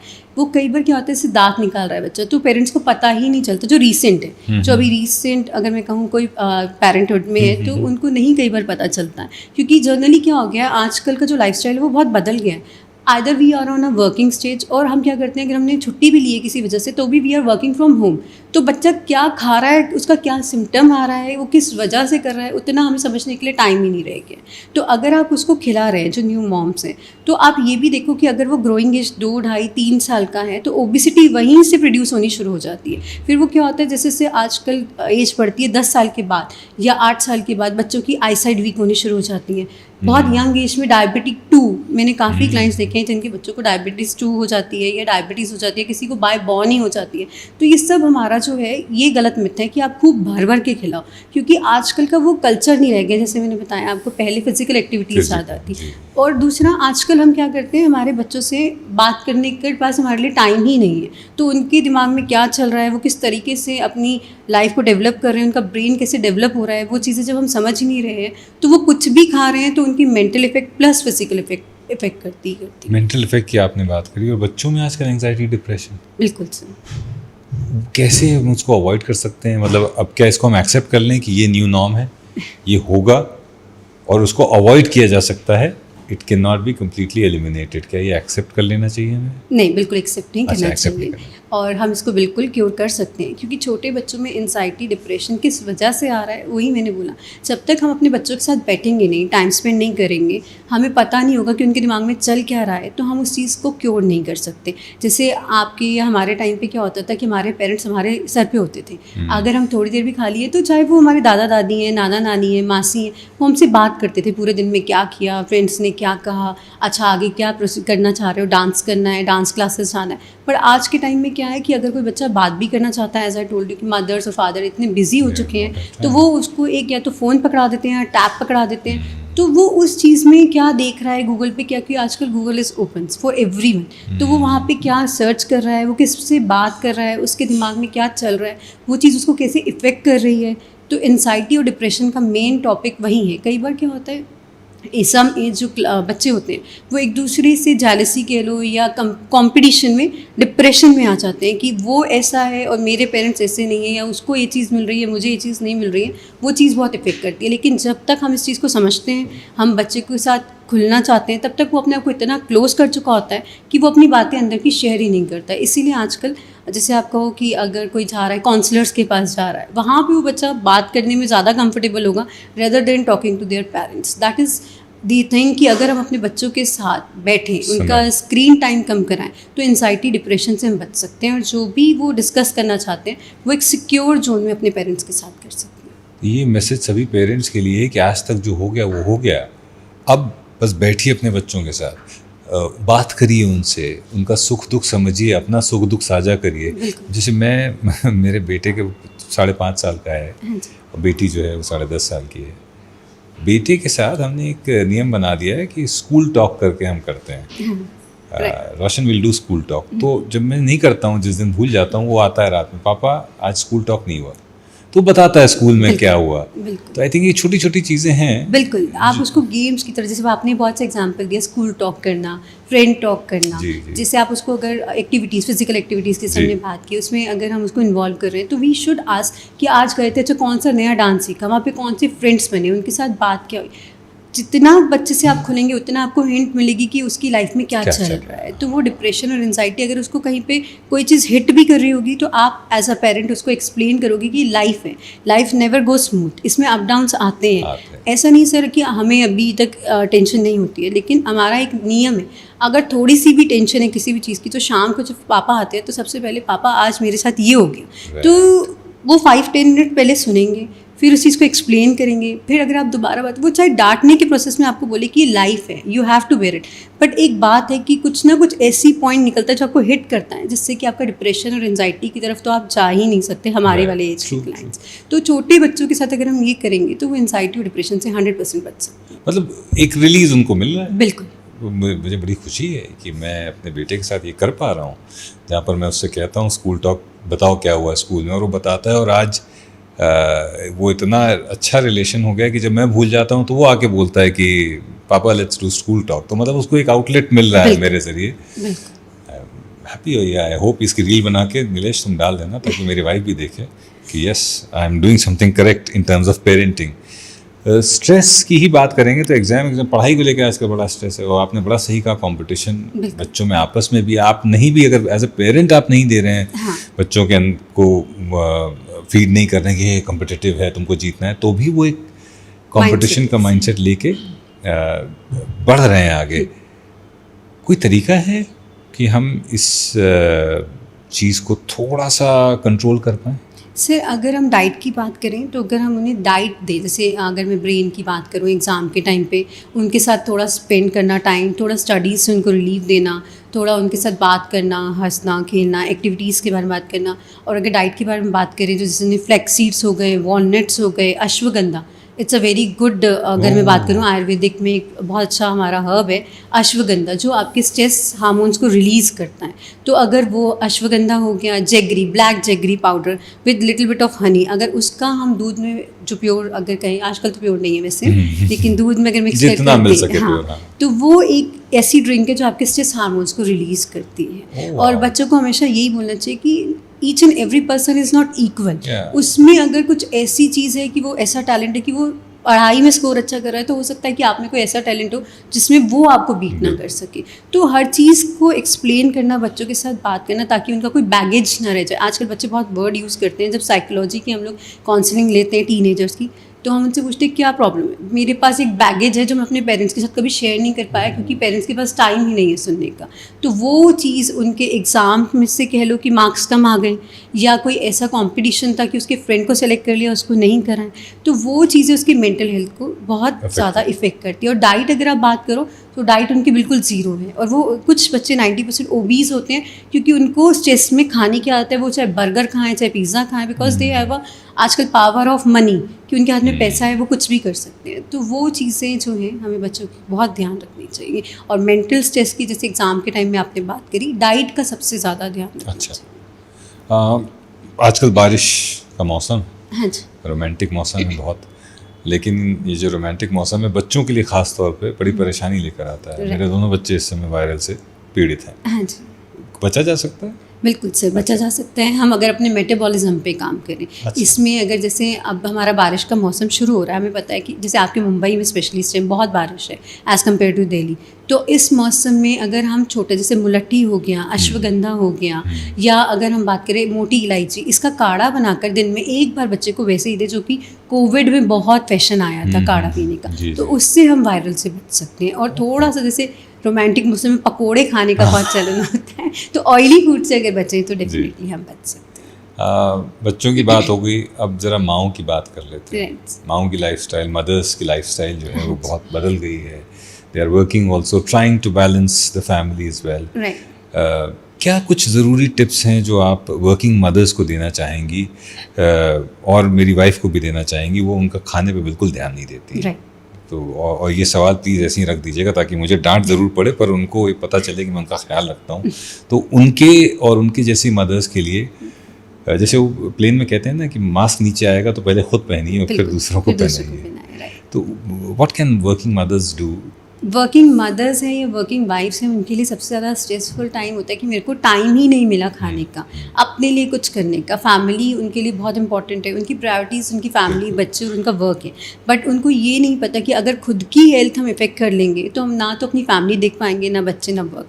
तो बैलेंस डाइट लेना इज़ वेरी इंपॉर्टेंट। ब्रेकफास्ट जो जनरली लेडीज़ मिस कर देती हैं कि चाय ली, बिस्किट ली, हम चले गए, ऑफिस जाएंगे तब हम कुछ खा लेंगे, दैट इज़ वेरी रॉन्ग। अगर आप 6 बजे भी उठ रहे हैं, 7 बजे भी जा रहे हैं, तो आप ब्रेड टोस्ट ले सकते हैं, नहीं तो ब्रेड बटर ले सकते हैं, नहीं तो आप एक ब्रेड और पराठा लीजिए। उसके बाद आप अपना ऑफिस जा रहे हैं, 1-1.5 घंटे 2 घंटे के गैप में आप फ्रूट्स लीजिए, फिर अपना आप लंच प्रॉपर लीजिए, चाहे दाल है, सब्ज़ी है, रोटी है, सैलड है या राइस है, जो भी आप लेते हैं। फिर इवनिंग स्नैक्स आप लीजिए, फिर डिनर आप प्रॉपर अपने टाइम पे कीजिए। जब तक आप अपनी डाइट मेंटेन नहीं करेंगे, आपको अभी तो ऐसा लग रहा है कि नहीं ठीक है हम भूखे रह रहे हैं, कर रहे हैं, लेकिन आपको ये नहीं पता जितना आप अपने डाइट के साथ, अपने लाइफस्टाइल के साथ कॉम्प्रोमाइज़ करेंगे, PCOD, आपको थायराइड, कोलेस्ट्रॉल, ये सब बढ़ने के चांसेस हो जाते हैं। तो जब अगर हम ही फिट नहीं रहेंगे तो हम अपनी आगे वाली फ्यूचर लाइफ को, या अगर हम बात करें बच्चों को, तो हम फिट नहीं रख सकते। तो हमें अपनी डाइट पे सबसे ज़्यादा ध्यान देना है। फर्स्ट मील सुबह उठने के कितनी देर बाद, स्पेशली फॉर वुमेन, कि सबके लिए वैसे Right. क्या ये सबके लिए कॉमन है कि उठने के इतने देर के अंदर आप ब्रेकफास्ट कर ही लें, या महिलाओं के लिए और ज़्यादा ज़रूरी है कि इस समय तक वो कर लें ब्रेकफास्ट? सर देखिए, ज़रूरी दोनों के लिए ही है, क्योंकि क्या होता है, मैं हमेशा कहती हूँ वेट लॉस में एक मिथ है कि हम रात को अपना डिनर नहीं करते या 6 बजे तक कर लेते हैं। अब हम रात को अगर 6 बजे करते हैं, नहीं करते, हम पूरी रात है हमारे पास, सुबह हम उठे हैं, अपने बॉडी में सबसे पहले जबकि कहते हैं पानी देना चाहिए, जो कि बहुत हेल्दी होता है, लेकिन हमारे इंडियन में क्या कल्चर है, हम उठते चाय लेते हैं। ऑलरेडी हमने रात का पूरा फास्टिंग किया, सुबह चाय लिया, फिर ब्रेकफास्ट भी हमने मिस कर दिया। फिर थोड़े टाइम में लोग कहते हैं मुझे ना कॉन्स्टिपेशन का प्रॉब्लम हो गया, या मुझे एसिडिक रिफ्लेक्शंस होते हैं, या मुझे गैस बनता है, और थोड़े दिन में वो गॉलब्लैडर स्टोन या किडनी स्टोन में रिफ्लेक्ट करने लगता है। तो ये चीज़ बहुत गलत है। आप उठने के 1 से 1.5 घंटे के बीच में ब्रेकफास्ट ज़रूर कीजिए, चाहे लाइट कीजिए। उठने से 1 से 1.5 घंटे के बीच में करना ही करना है। बिल्कुल करना है, क्योंकि बॉडी को कुछ मील अंदर जाएगा तभी तो एनर्जी लेवल्स आपके बढ़ेंगे। क्योंकि एज सच मैं हमेशा कहती हूँ, बॉडी जो एक मैकेनिज्म है, उसके अंदर एसिड भी प्रोड्यूस होगा, उसके अंदर एंजाइम्स भी प्रोड्यूस होंगे, वो अपना पूरा काम करेगी। उसे एनर्जी बर्न करने के लिए कुछ तो चाहिए, कुछ नहीं मिलेगा तो हमारी बॉडी का ही जो फैट है वो लेना शुरू कर देगी, which is very harmful for that person जो ऑलरेडी अपने जो वेट पे हैं या वेट से थोड़ा सा ओवर वेटेड है। ओवर वेट की काइंड की बात में मैं कहूँगी, अगर वो थोड़ा सा फैट वहाँ से ले भी लेंगे तो एनर्जी पे कुछ खास फर्क नहीं पड़ेगा। हाँ, वेट नहीं जाएगा, ब्लॉटिंग का इशू आएगा, लेकिन जो लोग ऑलरेडी फिट हैं वो नहीं खाएंगे तो उनकी बॉडी जो है इफेक्ट करने लगती है, वो फिर आपके चेहरे पे, नेल्स पे, हेयर पे दिखाना शुरू करती है। तो इसका एक शॉर्ट टिप ये भी, अगर आप ब्यूटीफुल दिखना चाहते हैं तो अपना मील स्किप मत कीजिए। तो बालों पे भी असर होता है, और हर आदमी बिना बाल के इतना स्मार्ट नहीं लग सकता है। तो आपको अगर अपने बालों का ख्याल रखना है तो खाना ठीक से खाइए। प्रेगनेंसी के बाद with women mental health takes a dip, बिल्कुल, उसके लिए क्या किया जा सकता है? सर प्रेगनेंसी के बाद या प्रेगनेंसी के टाइम पे कई बार किसी को डिप्रेशन हो जाता है या मेंटल हेल्थ इश्यूज़ हो जाते हैं। उसके लिए सबसे ज़्यादा इंपॉर्टेंट है कि हम स्ट्रेस फ्री रहें, हम कभी भी अपनी लाइफ में किसी भी तरीके का स्ट्रेस ना लें। फूड इज़ वेरी इंपॉर्टेंट, जैसे मैंने कहा स्किप मत कीजिए। फ्लैक्स सीड्स लेडीज़ के लिए बहुत इंपॉर्टेंट है, वो अपनी लाइफ में आप जो डाइट है उसमें इंक्लूड कीजिए ही कीजिए। मिल्क इंक्लूड कीजिए। आप जितना हो सके अपना रिफाइंड शुगर्स और ट्रांस फैट को अवॉइड कीजिए। अवॉइड करिए आप। PCOD, thyroid, UTI right with women, ये जो इश्यूज हैं, हाँ जी इनसे कैसे बचा जा सकता है? सर, पीसीओडी जो होता है सबसे ज़्यादा आपका हार्मोनल इफेक्ट की वजह से होता है, मोस्टली ओवरवेटेड। और ओवरवेटेड भाई जैसे आपने क्रैश डाइटिंग कर ली या कीटो डाइट हम लोग का आज बहुत फैशन में है, वो कर लिया, अपनी कीटो बॉडी तो किडनी पे बड़ा असर इफेक्ट करता है। बिल्कुल सर, तो उसमें हम अपनी बॉडी को फास्टिंग पे डाल देते हैं, हम अपनी बॉडी को प्रॉपर न्यूट्रिएंट्स नहीं दे रहे हैं। और अगर मैं बात करूं आजकल पैकेजिंग फूड की, तो वो पीसीओडी को बहुत इफेक्ट करता है, जिसमें हमारा ओवरी सिस्ट होना शुरू हो जाता है, पीरियड साइकिल ब्रेक होता है, आपके फेशियल हेयर्स आने शुरू हो जाते हैं, स्किप होनी शुरू हो जाती हैं आपकी डेट्स। तो उस चीज़ को आप थोड़ा अवॉइड कीजिए। Flax seeds are very good for PCOD clients, तो वो आप ज़रूर इंक्लूड कीजिए अपनी डाइट में। थायराइड की बात करें तो स्ट्रेस लेवल जब बढ़ता है, हम गलत कोई मेडिसिन ले रहे हैं, स्टीरॉइड्स ले रहे हैं या क्रैश डाइटिंग कर रहे हैं, तो उस वजह से भी थायराइड ग्लैंड्स पे बहुत इफेक्ट पड़ता है। तो उसमें थायराइड में अगर हमें कुछ अवॉइड करना है तो right now we can avoid, जैसे गोभी हो गया, बंद गोभी हो गया, गाजर हो गया, वो थोड़ा सा हमें अवॉइड करना चाहिए। पीसीओडी वालों को कुछ एक लेवल पे हम कहते हैं कि आपका जो बेकरी आइटम्स हैं या जो आपका दही है, पनीर है, उसको थोड़ा सा किसी किसी क्लाइंट को अवॉइड करना चाहिए। UTI is a clear instruction कि या तो आप जो है हाइजीन नहीं रहते हैं, या आप डिहाइड्रेट रहते हैं, या फिर आपने अपना प्रॉपर टेक केयर नहीं किया है, तो आपको यूटीआई इन्फेक्शन होता है। तो वो तो आप जितना वाटर इनटेक लेंगे और जितना अपने आप को क्लीन रखेंगे, वो यूटीआई इन्फेक्शन आपको नहीं होगा। फास्टिंग की आपने बात करी और आजकल एक बड़ा फैड चला हुआ है फास्टिंग का। क्या हर कोई फास्टिंग कर सकता है? फास्टिंग मतलब कोई 12 आवर पे कर रहा है, कोई 16 आवर फास्टिंग कर रहा है। Is it recommended for everyone और इट शुड बी कस्टमाइज्ड? पहले आप चेकअप कराइए, डॉक्टर के पास जाइए, वो आपको बताएगा, तब आप करें, ऐसे इंटरनेट पे देख के ना करें। सर, अगर मैं बात करूं कि इन्फ्लुएंसर्स के लिए, तो वो कहते हैं कि सबके लिए बिल्कुल ज़रूरी है फास्टिंग करना, जो कि एज अ डॉक्टर हम बिल्कुल रिकमेंड नहीं करते हैं। क्योंकि हमारे इंडिया में ना फैशन नहीं है कि हम 3 महीने या 6 मंथ्स में अपना बॉडी चेकअप कराएं। अब अगर सपोज़ मैं हूँ और मुझे नहीं पता मेरी बॉडी में क्या चल रहा है, और मैं 16 आवर्स फास्टिंग पे चली गई और मेरी बॉडी का जो नेचर है वो है कि मुझे शुगर बढ़ता नहीं है, मेरा लो हो जाता है, तो it will give you very bad side effect कि आप फिटीक हो जाओगे, एकदम से बेहोश हो जाओगे, आपको पता ही नहीं चलेगा कि आपके साथ हुआ क्या। कई बार जैसे सपोज़ अगर मैं अपने पेरेंट्स के साथ रह रही हूँ और ये सिम्टम मुझे आता है, तो definitely they can take to me the hospital. जो यंग लड़कियाँ अकेले रह रही हैं और वो कर रही हैं, तो बेहोशी की हालत में आप उस चीज़ को ये लेकर चलो कि आपकी लाइफ को थ्रेटन कर रहे हो आपको नहीं पता कि आप बचोगे कि नहीं बचोगे। तो कभी भी कोई फास्टिंग करने से पहले या किसी भी तरीके का कोई सप्लीमेंट लेने से पहले अपने फिजिशियन से ज़रूर रिकमेंड करें, अपने बॉडी टेस्ट ज़रूर कराएं कि आपकी बॉडी में चल क्या रहा है, उसके अकॉर्डिंग किसी आप सर्टिफाइड न्यूट्रिशनिस्ट के पास जाकर उनसे रिकमेंडेशन लें। अगर फास्टिंग करना भी चाह रहे हैं, या आजकल फैशन है 1 मील अ डे, वो करना भी चाह रहे हैं, तो उनसे पूछ के आप करें। 1 मील अ डे मतलब is it doable for everyone? Not for everyone. जैसे थायराइड के पेशेंट हैं, शुगर के पेशेंट स्पेशली हैं, वो बिल्कुल नहीं कर सकते। फास्टिंग भी थायराइड और शुगर के पेशेंट को नहीं करना चाहिए? सकते, क्योंकि शुगर लो हो जाएगी आपकी। ओके, मतलब थायराइड वालों को भी नहीं, बिल्कुल नहीं करना चाहिए, उनका स्ट्रेस लेवल बढ़ेगा, थायराइड लेवल्स बढ़ने शुरू हो जाते हैं। जैसे मैं 8 बजे के बाद नहीं खाता हूँ, फिर एक तकरीबन 11-12 घंटे का गैप रहता है, 8 PM टू से 8 AM। हाँ जी, right, that is a normal thing. हाँ, 8-8:30 is a very good thing कि हम उस टाइम तक अपना डिनर कर लेते हैं। जो लोग थोड़ा सा अपनी लाइफस्टाइल को लेट शुरू करते हैं, उनके लिए मैक्सिमम हम कहते हैं 9-9:30 तक आप डिनर कर लो, इसके बाद। ओके, वेट लॉस में योगा और मेडिटेशन का क्या रोल है?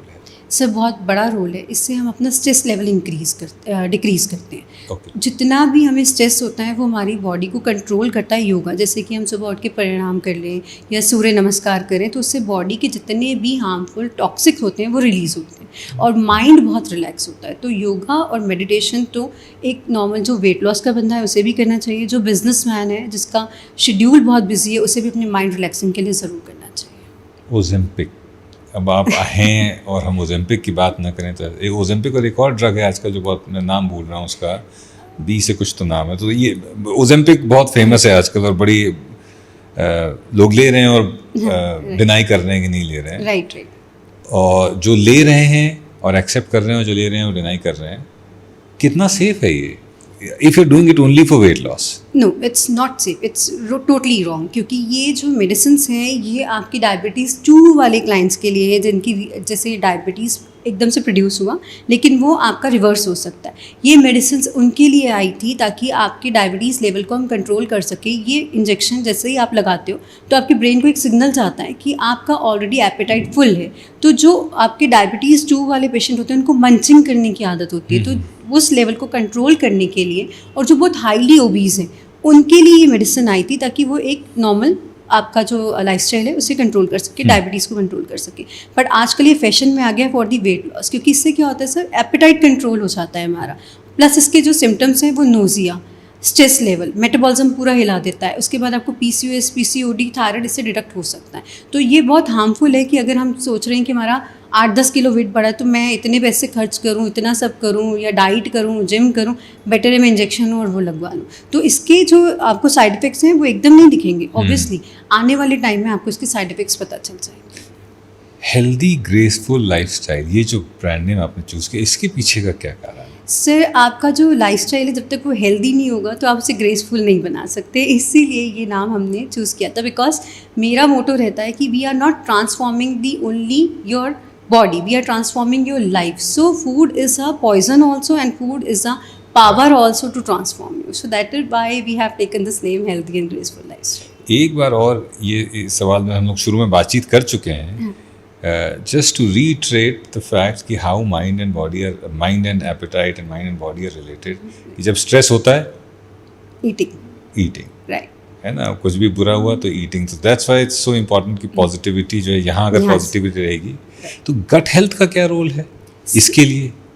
मतलब ये एक तो हमने बात करी कि यहाँ जब स्ट्रेस होता है तो हम इसको भरने लगते हैं, राइट। अगर ये अच्छा है तो हम यहाँ ठीक रहेंगे, अगर ये अच्छा है तो उसका इम्पैक्ट यहाँ पर आता है, राइट, बिल्कुल आता है। गट हेल्थ सर सबसे इम्पॉर्टेंट है। अगर हमारा गट हेल्थ ही ठीक नहीं होगा तो हम वैसे ही लेजीनेस फील करते हैं, फटीगनेस फील करते हैं, मेटाबॉलिज्म स्लो हो जाता है, हमारी बॉडी का पूरा ऑर्गेनिज्म बिगड़ जाता है। तो gut health is a big thing. जब तक हमारा हार्ट हेल्थ ठीक नहीं होगा हमारी बॉडी नहीं चलेगी, जब तक हमारा गट हेल्थ ठीक नहीं होगा हमारा फिजिक्स सही रहेगा। तो ये जो हेल्दी ग्रेसफुल लाइफस्टाइल, इसमें आप जापानीज, मैक्सिकन और श्रीलंकन हर्ब्स जो है वेट लॉस में ये यूज़ करते हैं, राइट। इनके बारे में थोड़ा सा बताइए। सर ये मैं पहले क्लियर करना चाहूँगी, ये कोई अजेम्पिक या स्टीरॉइड्स नहीं है। आजकल काफ़ी लोगों ने ना एक सप्लीमेंट निकाला है कि अजेम्पिक का छोटा रूप, ये सस्ता रूप आप ये लीजिए, इसमें ऑर्गेनिक अजेम्पिक है। ये उस तरीके से कुछ भी रिलेटेड नहीं है। अच्छा, ये भी चल रहा है मार्केट में, ये भी चल रहा है मार्केट में, क्योंकि काफ़ी क्लाइंट्स ने मुझे अप्रोच किया कि अजेम्पिक का कोई ऐसा भी है कि छोटा घर बैठे बैठे कोई नुस्खा है जो हम बना सकते हैं, तो ये भी एक मिथ है। तो ये आयुर्वेदिक हर्ब्स हैं, जैसे हमारे इंडियन हर्ब्स होते हैं, जैसे हम मसाले यूज़ करते हैं, वैसे ये जापानीज़, मैक्सिकन, लेकिन ये डिपेंड करता है किस क्लाइंट का क्या जो मेडिकल क्राइटेरिया है उसके हिसाब से हम उसको दे सकते हैं। अब किसी का हाई बीपी है तो वी हैव श्रीलंकन हर्ब्स, हम वो नहीं दे सकते, क्योंकि वो हर्ब्स का जो नेचर, जिसको हम तासीर कहते हैं, वो गर्म होती है, वो आपका बीपी शूट अप करती है। तो ये हर्ब्स सिर्फ एक सपोर्टर्स हैं जो आपकी बॉडी में मेटाबॉलिज्म को इंक्रीज़ करते हैं, आपके एपेटाइट से बिल्कुल छेड़छाड़ नहीं करते हैं और आपको वेट लॉस कराने में हेल्प करते हैं। तो इसमें हम क्या करते हैं सर, जो हम हर्ब्स देते हैं ना, वो आपको सिर्फ तब तक ही यूज़ करने होते हैं, उसके बाद आप करोगे तो ये रिजल्ट्स भी नहीं देते हैं जब तक हम ओवरवेटेड हैं। ओवरवेटेड इन द सेंस 10 किलो ज़्यादा है, 8 किलो ज़्यादा है, लेकिन अगर 1-2 किलो ज़्यादा है, they won't help you to give a weight loss. तो पर डे पर केजी है इसका, ये आप थोड़ा सा बताइए। पर डे पर KG is just a tag line, क्योंकि क्लाइंट्स का जा रहा था तो उन्होंने ही अपनी तरफ से मुझे गिफ्ट किया है पर डे पर केजी नाम। एक्चुअली सर ये जो है हमारे ब्राज़ीलियन ग्रीको हर्ब्स हैं जो बहुत ज़्यादा इफ़ेक्टिव हैं, लेकिन उसका जो रिजल्ट पर डे पर केजी पे आता है, जिनका वेट ऑलमोस्ट 20 केजीज अप है, 10 केजीज अप है, तो वो क्या होता है, वो आप सब, लेकिन इसमें एक सबसे बड़ा कंडीशन मेरे साथ क्लाइंट्स का ये रहता है कि आप खाना खाओगे तो रिजल्ट्स आएंगे, खाना अवॉइड करोगे तो रिजल्ट्स नहीं आएंगे। क्योंकि अगर हम भूखे रहेंगे तो हर्ब्स आपकी बॉडी में जाके ब्लॉटिंग करेगा, आपको गैस्ट्रिक देगा, कॉन्स्टिपेशन देगा। तो इसमें अगर आप प्रॉपर मील्स ले रहे हो जो कि आपको रिक्वायर्ड है, तो ये आपकी बॉडी से क्या करेगा, आपको एनर्जी लेवल देगा, लेकिन जो हार्मफुल फैट है, जैसे कोलेस्ट्रॉल, आपका ओबिसिटी का, जो डायबिटीज़ की मैं बात कर रही हूँ, थायराइड की, PCOS, वो बढ़ता है, उस चीज़ को एक्सट्रैक्ट करेगा और आपकी बॉडी से शेड आउट करेगा। तो वो आपको पर डे पर केजी के हिसाब से रिजल्ट्स देना शुरू करता है। जैसे 1 kg चला गया किसी का 1.5 kg चला गया, that depend according to your body weight and metabolism. पर ऐसा नहीं है कि जाइए खरीद लाइए और यूज़ करना शुरू कर दीजिए। ये आपको कहीं मिलेगा भी नहीं सर। अच्छा, मिलेगा ही नहीं, चलिए ये अच्छी बात है, नहीं मिलेगा तो इसका मिसयूज़ नहीं होगा। मिसयूज़, क्योंकि काफ़ी होता है जैसे आजकल आपको अभी हमने बात की बच्चों के बारे में, मेरे पास जो क्वेरीज आती हैं 14 ईयर्स 12 ईयर्स, तो हम उनको पहले ही बोल देते हैं this is not for you, at least 20 years हो जाएगी उसके बाद ये हर्ब्स हम आपको दे सकते हैं। क्योंकि सर उनको अगर हम बोल रहे हैं 1 पिंच, पहली बात बच्चों को हर्ब्स देना आई डोंट थिंक नेसेसिटी है, वो एक बैलेंस डाइट से ही अपने आप वेट लॉस कर सकते हैं। तो इस एज में उनको इस तरह के सप्लीमेंट्स देना मुझे नहीं लगता प्रेफरेबल है, हालांकि इसका कोई साइड इफेक्ट नहीं है, बट क्यों देना है कि अगर आप अभी इस एज में हैं कि आप भाड़ दो के अपना वेट कम कर सकते हैं। तो इसलिए वेट लॉस जो कर रहा है वो कौन से फ्रूट्स खा सकता है और कौन से फ्रूट उसको अवॉइड करने चाहिए? ये भी एक बहुत मिथ आजकल शुरू हो गया कि वेट लॉस करो तो आप ये फ्रूट्स खाओ, वेट लॉस करो तो ये। हाँ। मैं कहती हूँ आपको सारे फ्रूट्स खाने चाहिए, हाँ, क्योंकि आपकी बॉडी को हर तरीके की एनर्जी की ज़रूरत है। जब तक आप किसी स्पेसिफिक प्रॉब्लम से डील नहीं कर रहे, जैसे डायबिटीज़ है तो आपको मैंगो अवॉइड करने के लिए बोलते हैं, चीकू अवॉइड करने के लिए बोलते हैं, हैवी जो मीठा फूड है आपका फ्रूट है उसको अवॉइड करने के लिए बोलते हैं। लेकिन अगर हम वेट लॉस पे हैं, मिक्स फ्रूट्स लीजिए, सिर्फ आप क्या कीजिए, लीची है 4 की जगह आप 2 ले लीजिए, मैंगो पूरा मैंगो की जगह आप 2 स्लाइस ले लीजिए, आप जैसे गन्ने का जूस है डेली ना पी के कभी कभी ले लीजिए, तो वो आपकी बॉडी की जितनी न्यूट्रिएंट्स है वो भी पूरे करेगा और आपको वेट गेन करने की बजाय आपके चेहरे पे आपकी स्किन पे ग्लो देगा। एक मैं पर्सनल सवाल है, बहुत ज़्यादा खाना खा लेता हूँ ना तो मेरी आवाज़ पे इफेक्ट हो जाता है, ये क्या is it due to acid reflux? Sir acid reflex तब होते हैं जब हम खाना नहीं खाते। अच्छा, अगर हम भूखे रहेंगे तो एसिड रिफ्लेक्स होता है, वो तो कई बार जैसे हम खाना ज़्यादा खा लेते हैं, हैवीनेस की वजह से वोकल कॉर्ड पे असर आने लगता है। अच्छा, तो अगर हमने खाना कभी ज़्यादा खा लिया, क्योंकि कई बार हमारी फेवरेट सब्जी बनी होती हाँ। है तो हम एक की जगह 4 रोटी खाते हैं, तो आप क्या कीजिए, खाना खाने के बाद 10 से 15 मिनट की वॉक कीजिए, उसके बाद आप बेड पे जाएं, तो ये कभी भी आपको प्रॉब्लम फील नहीं होगी। आजकल ना डेमोक्रेसी का एक अलग लेवल हो गया है कि कोई भी कुछ भी उठाकर उसको हथियार मिल गया बोलने के लिए तो वो बोल देता है, प्लेटफॉर्म्स मिल गए। सारे क्लाइंट्स आपसे खुश हों ऐसा ज़रूरी है नहीं। कई बार लोगों को लगता है हमने तो इतना पैसा खर्च किया, हमें तो ये रिजल्ट चाहिए था और ये नहीं मिला, तो नेगेटिव चीज़ें भी लिखते हैं। तो आप कैसे इस तरह की चीज़ों से डील करते हैं, नेगेटिविटी जो आती है? सर डील करना कई बार मुश्किल भी हो जाता है, लेकिन अच्छा, मैं आपको एक और चीज़ आगाह कर दूं कि इस पॉडकास्ट के बाद भी बहुत सारी नेगेटिविटी आएगी। राइट, आजकल हर आदमी जो है एक्सपर्ट बना हुआ है, राइट। और कोई एक्सपर्ट अगर कुछ कह भी रहा है तो उनको लगता है नहीं, अरे हमको ज़्यादा पता है। राइट, ये फिर बहुत अच्छा कोड आपने बोला, जैसे कि अभी मैं रिसेंट पॉडकास्ट सुन रही थी, बहुत फेमस है हमारे आजकल दिलजीत सर, उन्होंने एक बहुत अच्छी बात की थी कि जिसको जो उनके बारे में बोलना है वो बोले।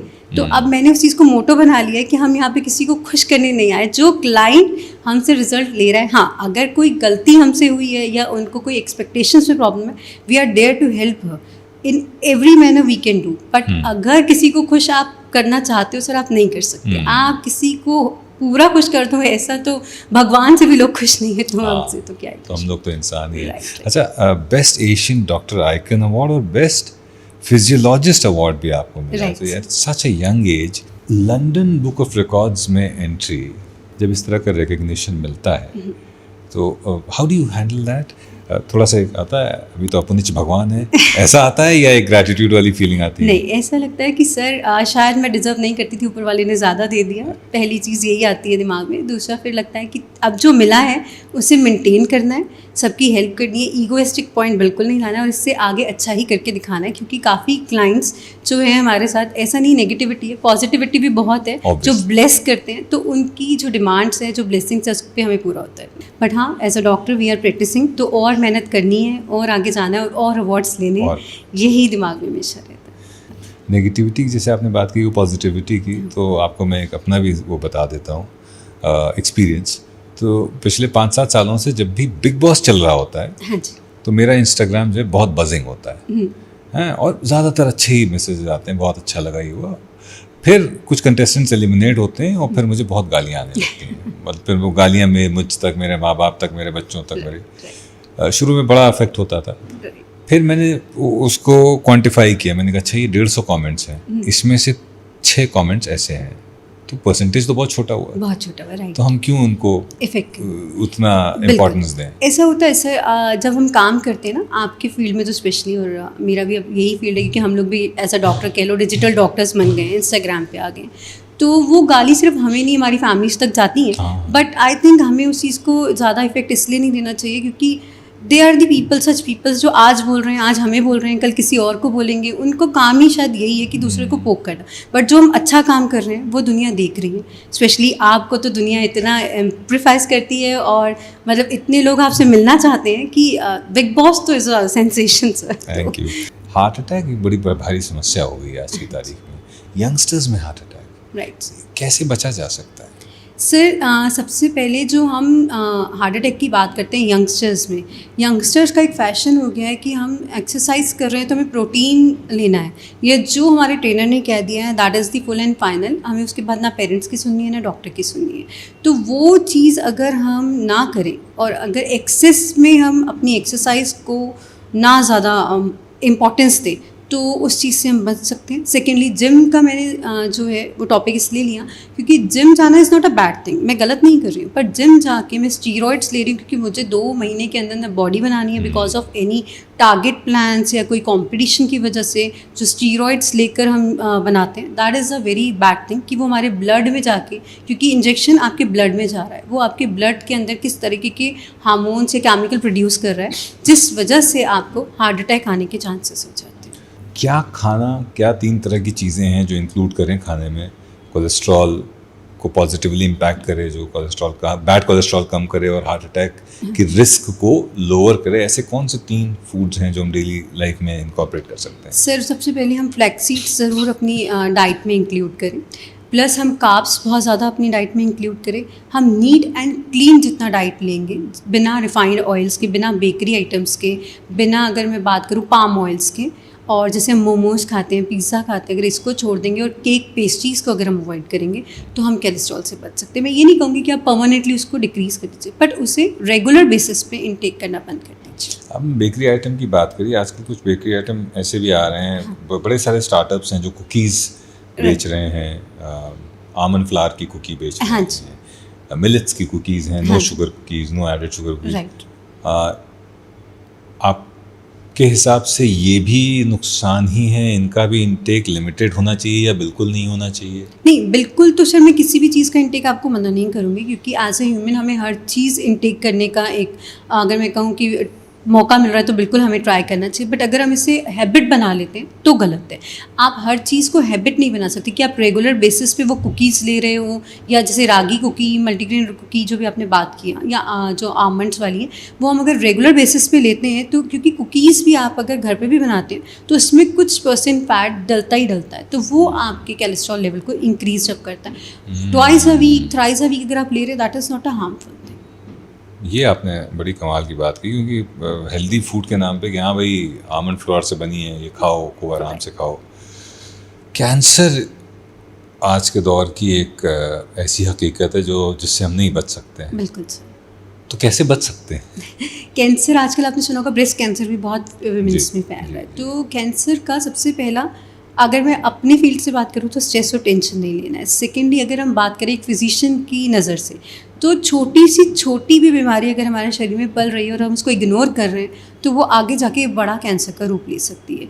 जैसे कि अब वेट लॉस हो रहा है, एक अगर बात की जाए कि हम सब कुछ खाकर भी, आपसे मेरी ऑफ कैमरा भी ये बात हुई थी कि सब कुछ खा रहे हैं लेकिन लग नहीं रहा है, और लोग बड़े खुश हो जाते हैं, अरे हम तो बड़ा लग नहीं रहा है और वेट लॉस हो रहा है, तो वो हम बड़े खुश हो जाते हैं कि हमें कोई प्रॉब्लम नहीं है। But it's not a thing कि हमें खुश होना चाहिए। इट्स अ वार्निंग साइन कि वेट डेली बेसिस पे जाना इज़ अ वार्निंग कि आपकी बॉडी में कुछ बहुत बड़ा गड़बड़ चल रहा है जो आपको टेस्ट कराने की ज़रूरत है। आइदर इट्स अ टीवी, आजकल टीवी भी बहुत तरह का हो गया है, जैसे कि लंग्स का होता है, स्पाइन का होता है, ब्रेन का होता है।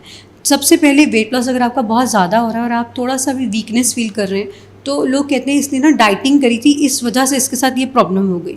तो उनको ये समझ नहीं आता ये डाइटिंग की वजह से नहीं है, ये न्यूरोलॉजिकल डिसऑर्डर है जो कि टीवी आपके दिमाग तक पहुंच गया है और उसके बाद डॉक्टर्स भी कुछ नहीं कर सकते। या तो आप परमानेंटली कोमा में चले जाएंगे या फिर आप लाइफ सपोर्टर पे जाके 2 से 3 दिन में वो चीज़ ख़त्म हो जाती है। तो बेटर है कि अगर आपको ऐसा लग रहा है कि आपके घर में कोई भी जिसका वेट रेगुलरली जा रहा है, उसे भूख नहीं लग रही है, वो सब कुछ खा रहा है तो भी उसको वेट नहीं बढ़ रहा है, तो इट्स अ साइन कि आपको डॉक्टर के पास जाके चेक कराना चाहिए। और अगर वो टीवी में कन्वर्ट नहीं आता है, क्योंकि सबसे पहला टेस्ट टीवी का होता है, फिर डॉक्टर आपको बोलते हैं कि आप पैट स्कैनिंग कराएं। PET scanning is a cancer test कि आपकी बॉडी में कहाँ पे क्या चीज़ पनप रही है वो आपकी बिल्कुल क्लियर हो जाती हैं, तो उस चीज़ को हम उस तरीके से ट्रीट कर सकते हैं। तो इट्स अ वार्निंग साइन कि आप कोई भी बॉडी में छोटी भी अगर चीज़ हो रही है तो उसे इग्नोर मत कीजिए। अब मैं स्पेसिफिक पूछता हूँ आपसे, palm oil, artificial colours, junk food, plastic uses in containers, right और एक चीज़ जो बहुत इस्तेमाल हो रही है, सिल्वर फॉयल। राइट। इनके क्या दुष्परिणाम हैं, इनके कुछ वो हैं जो हमें अवॉइड करना चाहिए? बिल्कुल है सर। पाम ऑयल, और अगर हम बात करें आर्टिफिशियल कलर की, या हम बात करें जो आप सिल्वर फॉयल की बात कर रहे हो, ये हमारे को कैंसर का डायरेक्ट रास्ता खोल कर देते हैं, क्योंकि इसमें इस तरह के केमिकल्स होते हैं जो सीधा की सीधा हमारी बॉडी में कैंसर के सेल को प्रोड्यूस करते हैं। बात करें जंक फूड की, तो जंक फूड जो है स्टार्ट ही आपका ओवरवेट से होता है, वो आपको लेके जाता है थायराइड की तरफ, डायबिटीज़ की तरफ, हाइपरटेंशन की तरफ, कोलेस्ट्रॉल इंक्रीज होता है, हार्ट हेल्थ आपकी ख़राब होती है, आपके नी पेन, जॉइंट पेन शुरू हो जाते हैं, यूरिक एसिड बढ़ जाता है कई बार बॉडी में। तो जंक फूड, और अगर हम बात करें बाकी तीन जो आपने पूछे, उनमें यही डिफरेंस है कि एक हमें ओबेसिटी की तरफ ले जाके धीरे धीरे हमारी बॉडी को ख़त्म करता है, और ये जो है आने वाले टाइम में पाम ऑयल, आर्टिफिशियल कलर्स या प्लास्टिक या हमारा सिल्वर फॉयल, ये सीधा हमें कैंसर की तरफ लेके जाता है। तो जितना हो सके जंक फूड को हम कम से कम अपनी लाइफ में इंक्लूड करें, और इनको हम जितना हो सके अवॉइड करें तो अच्छा रहता है। सिल्वर फॉयल में खाना ना पैक करें, अच्छा है, बिल्कुल। ये ना सोचें कि गर्म रहेगा, वो गर्म के चक्कर में आप बहुत खतरनाक चीज़ें हैं, the trade in is too much actually. Cancer की रिकवरी के टाइम पे जो पेशेंट्स रिकवर कर रहे हैं कैंसर से, उनको किस तरह का खाना खाना चाहिए? हाई फाइबर फूड उनको लेना चाहिए। डिपेंड करता है कौन से कैंसर से वो डील कर रहे हैं, उस हिसाब से उनको अपनी डाइट में हाई फाइबर, उनको अपनी डाइट में अगर मैं बात करूँ तो बिल्कुल जैसे हम होल ग्रेन बीट्स की बात करते हैं, ग्रेन्स हो गए, वो इंक्लूड करना चाहिए, लेग्यूम्स, दालें, सब्जियाँ, ये इंक्लूड करना चाहिए। अच्छी नींद की क्या इंपॉर्टेंस है वेट लॉस में?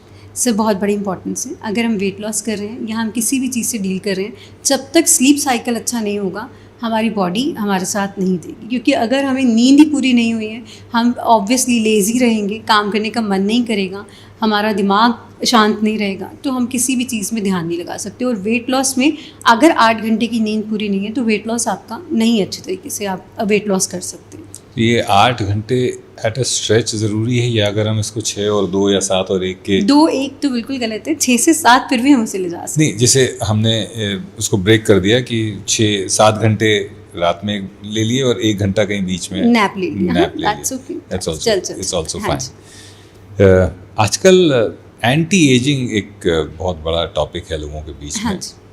लोग एज नहीं करना चाहते, पता नहीं क्यों, लेकिन उसके चक्कर में बड़ी सारी चीज़ें कर रहे हैं। राइट। कितनी हेल्दी हैं वो चीज़ें? सर अगर हम बात करें डर्मेटोलॉजिस्ट की भी, तो वो खुद से भी कहते हैं कि ये जो चीज़ें हैं आज आप ले रहे हो, लेकिन कल को ये कैंसर का रूप ले सकते हैं या आपको हार्ट अटैक दे सकते हैं, क्योंकि आजकल आपने देखा होगा एंटी एजिंग के ड्रिप्स आ गए हैं, ये इंजेक्शंस आ गए हैं। तो इंजेक्शंस और ड्रिप जो है वो सीधा हमारे ब्लड में जा रहे हैं, और ब्लड में जैसे मैं हमेशा बोलती हूँ केमिकल्स प्रोड्यूस हो रहे हैं या किसी तरह का हार्मोन प्रोड्यूस हो रहा है, वो आपको आज तो बहुत सुंदर बना रहे हैं, लेकिन आने वाले टाइम में वो आपको लिवर कैंसर, आपका ओवरी कैंसर, आपका ब्रेस्ट कैंसर या आपको कार्डियक अरेस्ट जो आता है, एकदम आप बिल्कुल फिट थे, रात को आप खाना खा के सोए और सुबह आप उठे ही नहीं, तो वो चीज़ें आपकी जो है इन सब एंटी एजिंग में स्टीरॉइड्स की वजह से हो रही हैं। तो जितना हो सके इसको अवॉइड कीजिए, बल्कि फ्रूट्स लीजिए, वो भी आपके एंटी एजिंग को कंट्रोल करने में हेल्प करता है। स्ट्रेस जितना कम होगा उतना आप अपनी एज से छोटे दिखना शुरू हो जाते हैं। लेकिन हाँ, अगर जैसे छोटी एज की कोई लड़की है 25 साल लेकिन स्ट्रेस लेती है, तो आपने देखा होगा वो लगती ही नहीं अपनी एज में 25 हाँ 30। तो आप जितना अपने आप को, आपके हैप्पी हार्मोन्स बढ़ेंगे, आप जितना स्लीप साइकिल अच्छा करेंगे, जितना आपका डाइट अच्छा होगा, आपका फिजिकल अपीयरेंस उतना ही बेटर होगा, और जितना आप ये सब चीज़ें लेंगे आप एंटी एजिंग से बच सकते हैं, बोटॉक्स से बच सकते हैं। नेचुरल प्रोसेसेस जो है, जो आपने बता ही दिए, हाँ जी, जितना नेचुरल रहेंगे उतना ही जितना स्ट्रेस नहीं लेंगे अपने आप ही उम्र हाँ कम दिखती जाएगी। अगर आप चाहें इस सवाल का जवाब देना, तो अभी एक हाल ही में एक सेलिब्रिटी की मौत भी हुई, और ऐसा कहा जा रहा है, शेफाली जी की मैं बात कर रहा हूँ, ऐसा कहा जा रहा है कि कुछ एंटी एजिंग ड्रग्स या प्रोसीजर्स पे थी जिसकी वजह से ऐसा हुआ। क्या इतना खतरनाक फेटल हो सकता है? सर उनका अगर हम बात करें तो हमें नहीं पता कि उनका केस क्या था, तो हम उनकी जर्नल अगर एक बात में कहूँ, सुनने में आया था कि उन्होंने फास्टिंग किया हुआ था, उनके घर में कोई आई गेस ओकेजन था जिस वजह से फास्टिंग पे भी थे और बीपी एकदम शूट अप कर गया। ऑब्वियसली एंटी एजिंग से, अगर आप फास्टिंग पे हैं और आप एंटी एजिंग ले रहे हैं तो बीपी शूट अप करने का प्रॉब्लम हो सकता है, और हो सकता है कि उनकी बॉडी में ऐसा कोई प्रॉब्लम पहले से चल रही हो जो उनको पता ही ना हो और उसके चलते उन्होंने एंटी एजिंग लिया हो, जिस वजह से उनका जो है पल्स रेट एकदम डाउन हुआ और कार्डियक अरेस्ट आ गया। तो मैं ये नहीं कहूँगी हर चीज़ हार्मफुल होती है, बट अगर आप किसी भी चीज़ को ले रहे हैं, स्पेशली सप्लीमेंट्स या स्टीरॉयड, तो एक डॉक्टर से ज़रूर कंसल्ट करें। अब आते हैं एक और बड़ी इंपॉर्टेंट चीज़ जिसके बारे में लोग थोड़ा बात करने से कतराते हैं, हाँ जी, कि जो सेक्सुअल लाइफ है हाँ जी, उस डाइट का उस पर भी प्रभाव पड़ता है। हाँ जी। तो ये कितना सही है और किस तरह का खाना खाना चाहिए for a healthy sexual life? Sir definitely इस पर इफ़ेक्ट पड़ता है। अगर हम स्ट्रेस लेते हैं, अगर हम टेंशन ज़्यादा लेते हैं, हमारा अल्कोहल स्मोकिंग का कंजम्पशन बहुत ज़्यादा है, तो ऑब्वियसली आपकी सेक्सुअल लाइफ में जो इफ़ेक्ट पड़ता है। तो इसके लिए अगर हम बात करते हैं तो हमें वाटरमेलन हम कंज्यूम कर सकते हैं, हम एंटीऑक्सीडेंट ले सकते हैं, हम जितना हो सकता है गार्लिक लें, हम जितना एवोकाडो लेंगे वो आपके लिए अच्छा रहता है। और प्याज, onion is a very good thing for sexual life. ये चीज़ें इसमें बहुत इफेक्ट करती हैं। अल्कोहल क्या स्पर्म काउंट को अफेक्ट करता है? बिल्कुल, अगर हम रेगुलर बेसिस पे उसका इंटेक करते हैं। कुछ लोग होते हैं जो ड्रग्स कंडक्ट करते हैं, उसका भी बहुत ज़्यादा इफेक्ट करता है। अगर हम इसको अवॉइड करते हैं, तो जैसे हम जिम की बात कर रहे थे, जिम में जो हम प्रोटीन शेक्स लेते हैं या बॉडी बनाने के लिए स्टीरॉइड्स लेते हैं, that directly interfere in your steroids and in your sperm count. तो वहाँ पर आपको ऑलरेडी जो गायनिक होगा वो बोल देगा कि अगर आप इतना ले रहे हो तो in future you will definitely having a sign of getting sexual life affected. तो वो चीज़ें जितना हम आर्टिफिशियल जो भी हैं कम करेंगे, तो वो हमारी बॉडी को इफेक्ट करना और सेक्सुअल लाइफ को इफेक्ट करना बंद कर देगी। मेरे कुछ दोस्त हैं या कुछ जानने वाले हैं जो बहुत हैवी ड्रिंकर्स हैं, हाँ जी, और जो पेरेंटहुड की तरफ नहीं जा पा रहे, जिनकी वाइफ्स नहीं कंसीव कर पा रही, राइट।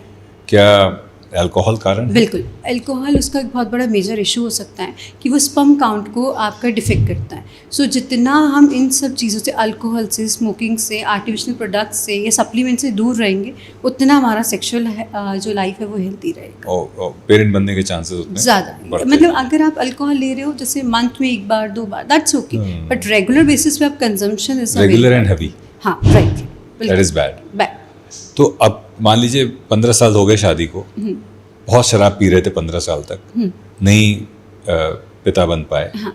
लेकिन 15वें साल में अकल आ गई और हमने कम कर दिया, बंद कर दिया, तो क्या ये रिवर्सिबल है? मतलब क्या अब चांसेस बढ़ सकते हैं स्पर्म काउंट चेंज होने के? वो बिल्कुल रिवर्सिबल है, लेकिन उसके लिए फिर आपको सेक्सोलॉजिस्ट से मिलना होगा, ट्रीटमेंट्स प्रॉपर लेने होंगे और आपको अपना थोड़ा सा लाइफस्टाइल चेंज करना होगा, तो धीरे धीरे वो चीज़ें नॉर्मल हो सकती हैं। But that also for female also biological cycle जिसकी हम बात करते हैं, तो वो भी एक इम्पॉर्टेंट रोल प्ले करता है इसमें।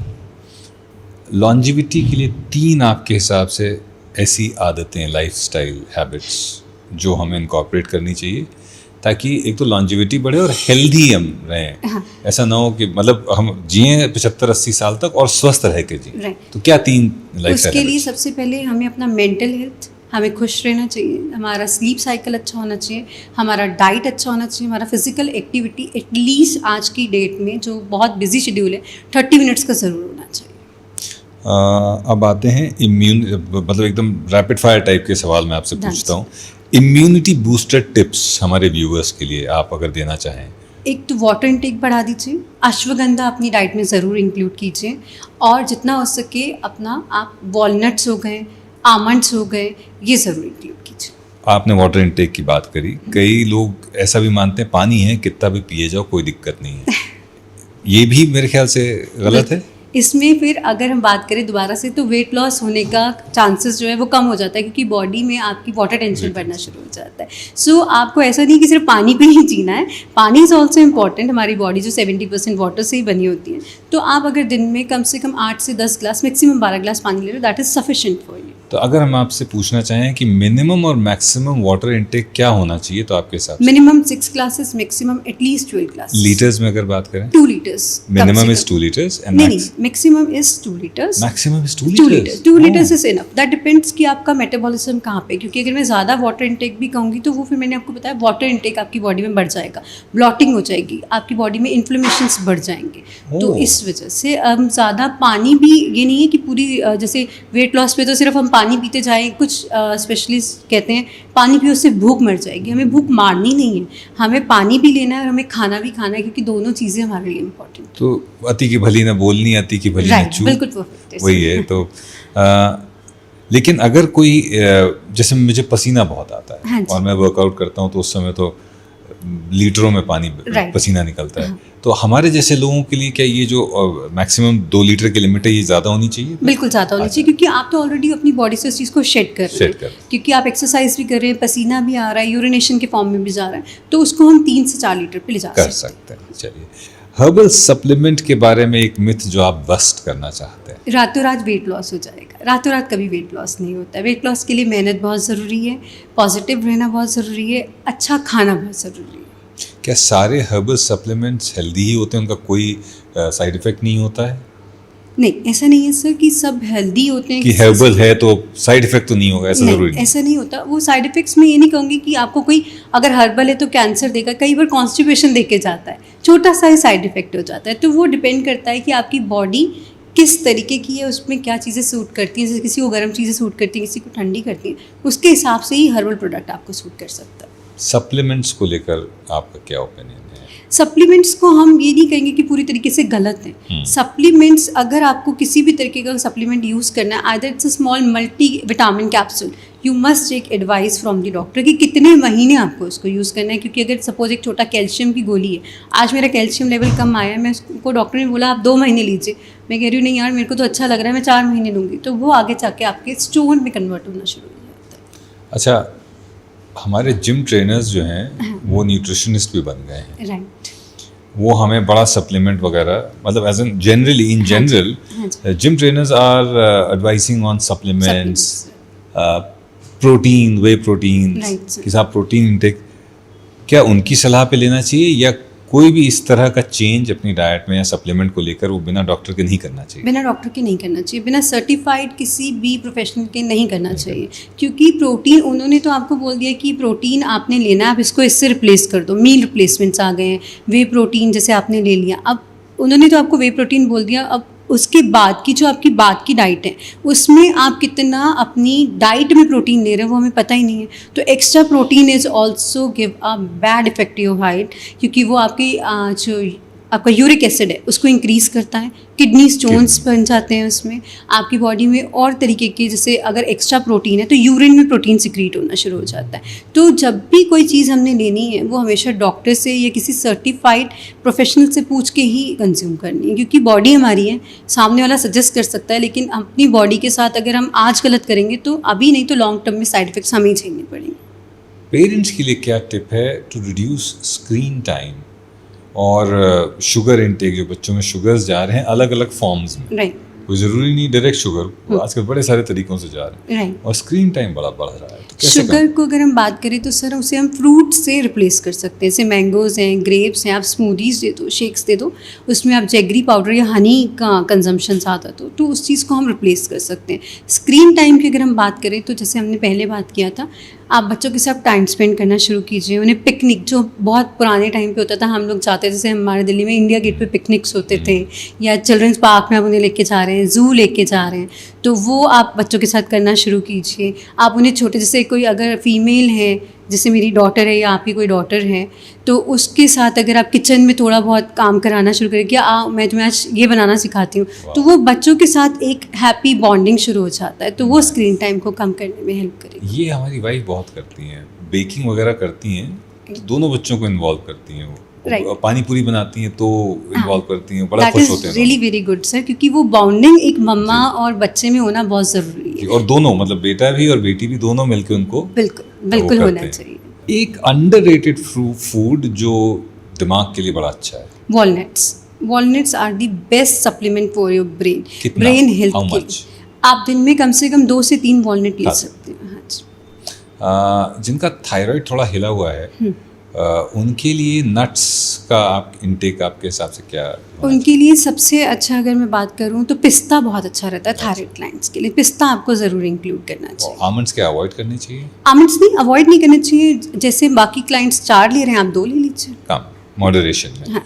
एक इंग्रेडिएंट जो हर फीमेल को अपनी डाइट में डालना चाहिए, फ्लैक्स सीड्स, चाहे वो PCOS से PCOD है, लेकिन डालना चाहिए। और आपकी लाइन ऑफ प्रोडक्ट्स में सबसे वायरल प्रोडक्ट कौन सा है? पर डे पर केजी। पर डे पर केजी। Right. ये मैं एक्चुअली बात करते हुए इतना फैसिनेट हो गया हूँ कि अगर आप कोई सैंपल नहीं है तो मैं लेके जाऊँगा, नहीं तो मैं ऑनलाइन ऑर्डर करने वाला हूँ। बिल्कुल नहीं, मैं बिल्कुल आपको कोरियर करवाऊंगी। पर डे पर KG is a simple thing. ये हर्ब्स ही हैं बट ये इतने इफेक्टिव हैं कि अगर मैं भी कंज्यूम करती हूँ तो नेक्स्ट डे मुझे भी रिजल्ट्स बहुत अच्छे मिलते हैं। प्लीज़ आप ये मेरे थायराइड, मैं आपको अपनी जो ब्लड रिपोर्ट है वो मैं भेजता हूँ, आप उनके हिसाब से आप बताइएगा कि मैं बहुत फैसिनेटेड हूँ, इसको मैं ज़रूर ट्राई करूँगा। 100%। एक मिथ जो आप सुनते हो वेट लॉस या हेल्थ से रिलेटेड, वो आजकल तो बड़े सारे हैं। 6 बजे के बाद कुछ नहीं खाना है। जो लोग रात की शिफ्ट में हैं वो बेचारे क्या करेंगे? ये एक मिथ है। हार्मोनल इम्बैलेंस, उसको क्योर करने के लिए क्या डाइट जो है वो आपके हिसाब से होना चाहिए? हार्मोनल इम्बैलेंस को अगर हम कंट्रोल करना चाहते हैं तो सबसे पहले हमें रिफाइंड शुगर्स बंद करने हैं, पैकेजिंग आइटम्स बंद करने हैं, और जितना हम ये चाइनीज़ खाते हैं उसको थोड़ा कंट्रोल करना है, तो हम अपने हार्मोनल इश्यूज़ को कंट्रोल कर सकते हैं। अच्छा मैम, मिथ्स की बात कर रहे हैं तो खाना खाने के समय पानी नहीं पीना चाहिए, खाना खाने के बाद पानी नहीं पीना चाहिए, इसको लेकर क्या एक्चुअल मेडिकल साइंस क्या कहता है? सर अगर हम बात करें, आपने सुना होगा आजकल सर्जरीज भी बहुत फैशन में है वेट लॉस के लिए। हालांकि ये सर्जरीज उनके लिए बहुत अच्छी है जिनको बहुत नीडेड है। तो क्या होता है इसमें, आपको जब डॉक्टर के पास आप जाते हैं तो आपको समझाते हैं कि हमारा जो टमी है वो इलास्टिक बैंड है। तो जो बेबी टमी होता है वो धीरे धीरे जैसे जैसे हमारी एज बढ़ती है वैसे बढ़ जाता है। तो अगर हम साथ में पानी पीते हैं तो वो वेट आपका जो है गेन करता है, क्योंकि वो आपका टमी बढ़ जाता है। हाँ, खाना खाने के 1 घंटे के बाद या आधे घंटे के बाद पानी पीना that is a normal thing, लेकिन अगर हम साथ में पी रहे हैं तो वो आपका वेट गेन करने में हेल्प करता है, इसलिए आपको मना। और क्या डाइजेशन पे भी इम्पैक्ट करता है पानी अगर पी रहे हैं साथ में खाना खाने के? नहीं, ऐसा कोई वो नहीं। अच्छा, एक बड़े कमाल का इंटरेस्टिंग प्रोडक्ट है आपके प्रोडक्ट लाइन में, वेट लॉस वाइन, जो कि फ्रूट से बनी है। हाँ जी। तो मैं जैसे शराब नहीं पीता हूँ, तो क्या मेरे जैसे लोग भी पी सकते हैं? सर डॉक्टर हैं हम तो अल्कोहलिक कुछ दे ही नहीं सकते। It's a non alcoholic item. अच्छा। तो ये बेसिकली फ्रूट्स और आपके हर्ब्स का कॉम्बिनेशन होता है, जिसको हमने 9th जो है प्रोड्यूस किया है। तो इससे एक तरह का जूस है जिसे आप दिन में 3 ml लेंगे अपने मील्स के बाद, तो ये आपकी बॉडी से डिटॉक्सिफिकेशन का हेल्प करता है। इसका नाम अगर हम बोले वाइन, तो वो हमने सिर्फ इसलिए दिया है क्योंकि काफ़ी क्लाइंट्स जो है वो वाइन पीने में बहुत इंटरेस्टेड होते हैं, जैसे काफ़ी लेडीज़ हैं। तो इसका हल्का सा टेस्ट आपका वैसा आता है जैसे आप वाइन ले रहे हो, लेकिन इसमें किसी तरह का नशा नहीं है। तो this is a very good thing. जो वाइन लेना चाहता है वो हेल्दी वाइन लेके वेट लॉस कर सकता है। नाइट क्रीम कोरियन जेल, ये आपने कॉस्मेटिक लाइन लॉन्च किया है, तो इसका यूएसपी क्या है जो इसको यूनिक बनाता है? What exactly is this? ये सर सबसे बड़ी बात, ये जो क्रीम्स हैं ये केमिकल फ्री हैं। ये आपके बनते हैं अरेबिक हर्ब्स के साथ। जो अगर जेल को हम यूज़ करते हैं तो 3 से 4 दिन में आपको रिजल्ट दिखाता है। जिनको एक्ने का प्रॉब्लम होता है या डार्क सर्कल्स हैं वो ख़त्म हो जाते हैं, और आपकी डेड स्किन रिमूव होकर आपकी न्यू स्किन जो है वो सामने आने लगती है। तो ग्लो आपको बहुत अच्छा मिलता है। अच्छा, तो ये भी प्रोडक्ट वाइन और ये और वो जो है ये मुझे ट्राई करना है। That's it. मेंटल हेल्थ किस तरह से इम्पैक्ट करती है वेट लॉस को, ये हमने जाना। तो मेंटल हेल्थ या पॉजिटिविटी दिमाग में बढ़ाने के लिए what are the kind of foods that you recommend? Sir अगर हम बात करें मेंटल हेल्थ की और पॉजिटिविटी की, तो जो फूड आइटम्स हैं वो अगर हम हाई फाइबर लेते हैं, होल ग्रेन वीट्स लेते हैं, जैसे आटा है, ज्वार है, बाजरा है, तो ये बड़ा अच्छा इम्पैक्ट देता है हमारे मेंटल हेल्थ को इंक्रीज अप करने में और हमारे वेट लॉस करने में। तो ये दोनों चीज़ों का कॉम्बिनेशन साथ में चलेगा। जैसे हमने पहली बात की, अगर हम पॉजिटिव रहेंगे तो हम लाइफ में कुछ भी अचीव कर सकते हैं। Either it's a weight loss, कोई हमारी लाइफ की जर्नी है, कोई हमारा प्रोफेशनल लेवल पे कोई जॉब है, उसे हम ले सकते हैं। लेकिन अगर हम पहले से ही सोच लेंगे कि ये नहीं होगा, क्योंकि काफ़ी क्लाइंट्स बोलते हैं मैम अगर मैंने प्लान लिया और मेरा रिजल्ट नहीं आया तो हम ये बोलते हैं नहीं आया तो आपने सोच लिया, अगर जितना हमने कमिट किया उससे ज़्यादा आया तो। और 90% केसेस में ऐसा होता है अगर हम पॉजिटिव रहते हैं, खाना अच्छा खाते हैं, जैसे मैंने बताया होल ग्रेन वीट्स हो गए, आपका हाई फाइबर फूड हो गया, या अगर जैसे हम चपाती अपनी डाइट में इंक्लूड करते हैं, डार्क चॉकलेट कई बार हम ले लेते हैं, तो उससे हमारे रिजल्ट्स अच्छे आते हैं और मेंटल पीस हमें बहुत अच्छा मिलता है। अच्छा, आपने ग्रेन्स की बात करी, ग्रेन से जुड़ा हुआ एक सवाल था मेरा।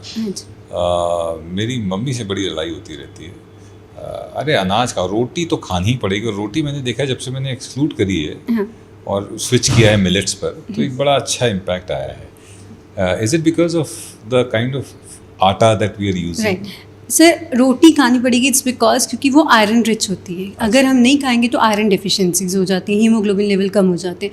बट वो डिपेंड करता है कि जो हम रोटी खा रहे हैं वो कितनी प्योर है, वो गेहूँ कितना प्योर है। तो इसीलिए जैसे आपने बोला आपने मिलेट्स पे चेंज किया है उसे, तो मिलेट्स जो वो मिल रहे हैं वो आपको प्योर मिल रहे हैं। अब रोटी में मैदा मिक्सिंग है, क्योंकि आजकल क्या होता है जब हम गेहूँ भी पिसवाते हैं तो ऊपर की जो उसका ग्रेन का छिलका होता है वो उतार देते हैं, फाइबर तो सारा उसी में होता है। तो इस वजह से जो हम रोटी खा रहे हैं वो कुछ नहीं, हमें सिर्फ फैट बढ़ा रही है। तो इसलिए कुछ लोग व्हीट रोटी को एक्सक्लूड करके बाजरा या मिलेट्स पे आ जाते हैं। आजकल मेरे साथ भी होता रहता है, कई बार मूड स्विंग्स बहुत होते हैं और सडनली एक स्ट्रेस लेवल बढ़ जाता है। राइट। दिन का एक हिस्सा ऐसा आता है जहाँ पर स्ट्रेस लेवल बहुत ज़्यादा लगता है, यू कैन फील इट। आपको लगता है जैसे वो आपको दबा रहा है, एक वजन है जो आप के कंधों पर डाल दिया है, दिमाग पर डाला हुआ है। उस समय पर क्या कोई ऐसा फूड आइटम है जो उस स्ट्रेस लेवल को तुरंत नीचे ला सके? सर इंसुलिन लेवल की अगर मैं बात करूं तो उस टाइम रिलीज होता है। तो जैसे हम बात करते हैं डार्क चॉकलेट, हम हमेशा डार्क चॉकलेट या डार्क जेगरी बोलते हैं क्योंकि मीठा होता है।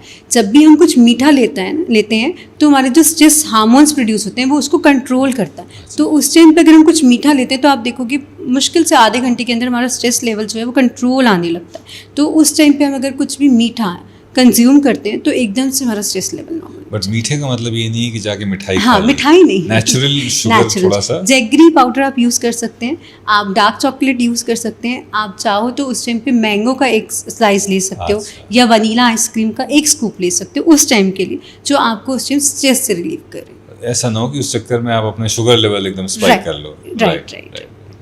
एक डॉक्टर साहब, अगर एक होलिस्टिक डाइट प्लान अगर मैं किसी को अगर आप रेकमेंड करना चाहें, एक जेनेरिक जो ठीक है आप रोज़मर्रा में फॉलो कर पाएँ, तो आपके हिसाब से क्या होगा ब्रेकफास्ट लंच डिनर?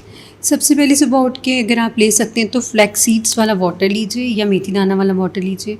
फिर अपना ब्रेकफास्ट जो आप ले रहे हैं उसमें आप जैसे मल्टीग्रेन ब्रेड का सैंडविच, क्योंकि आजकल बहुत फैशन में मल्टीग्रेन ब्रेड, तो कोई लेना चाहे तो वो ले सकता है, या उपमा, पोहा, या फिर आप एक स्टफ़ रोटी दही के साथ ले सकते हैं, या चीला मूंग दाल या बेसन का ले सकते हैं।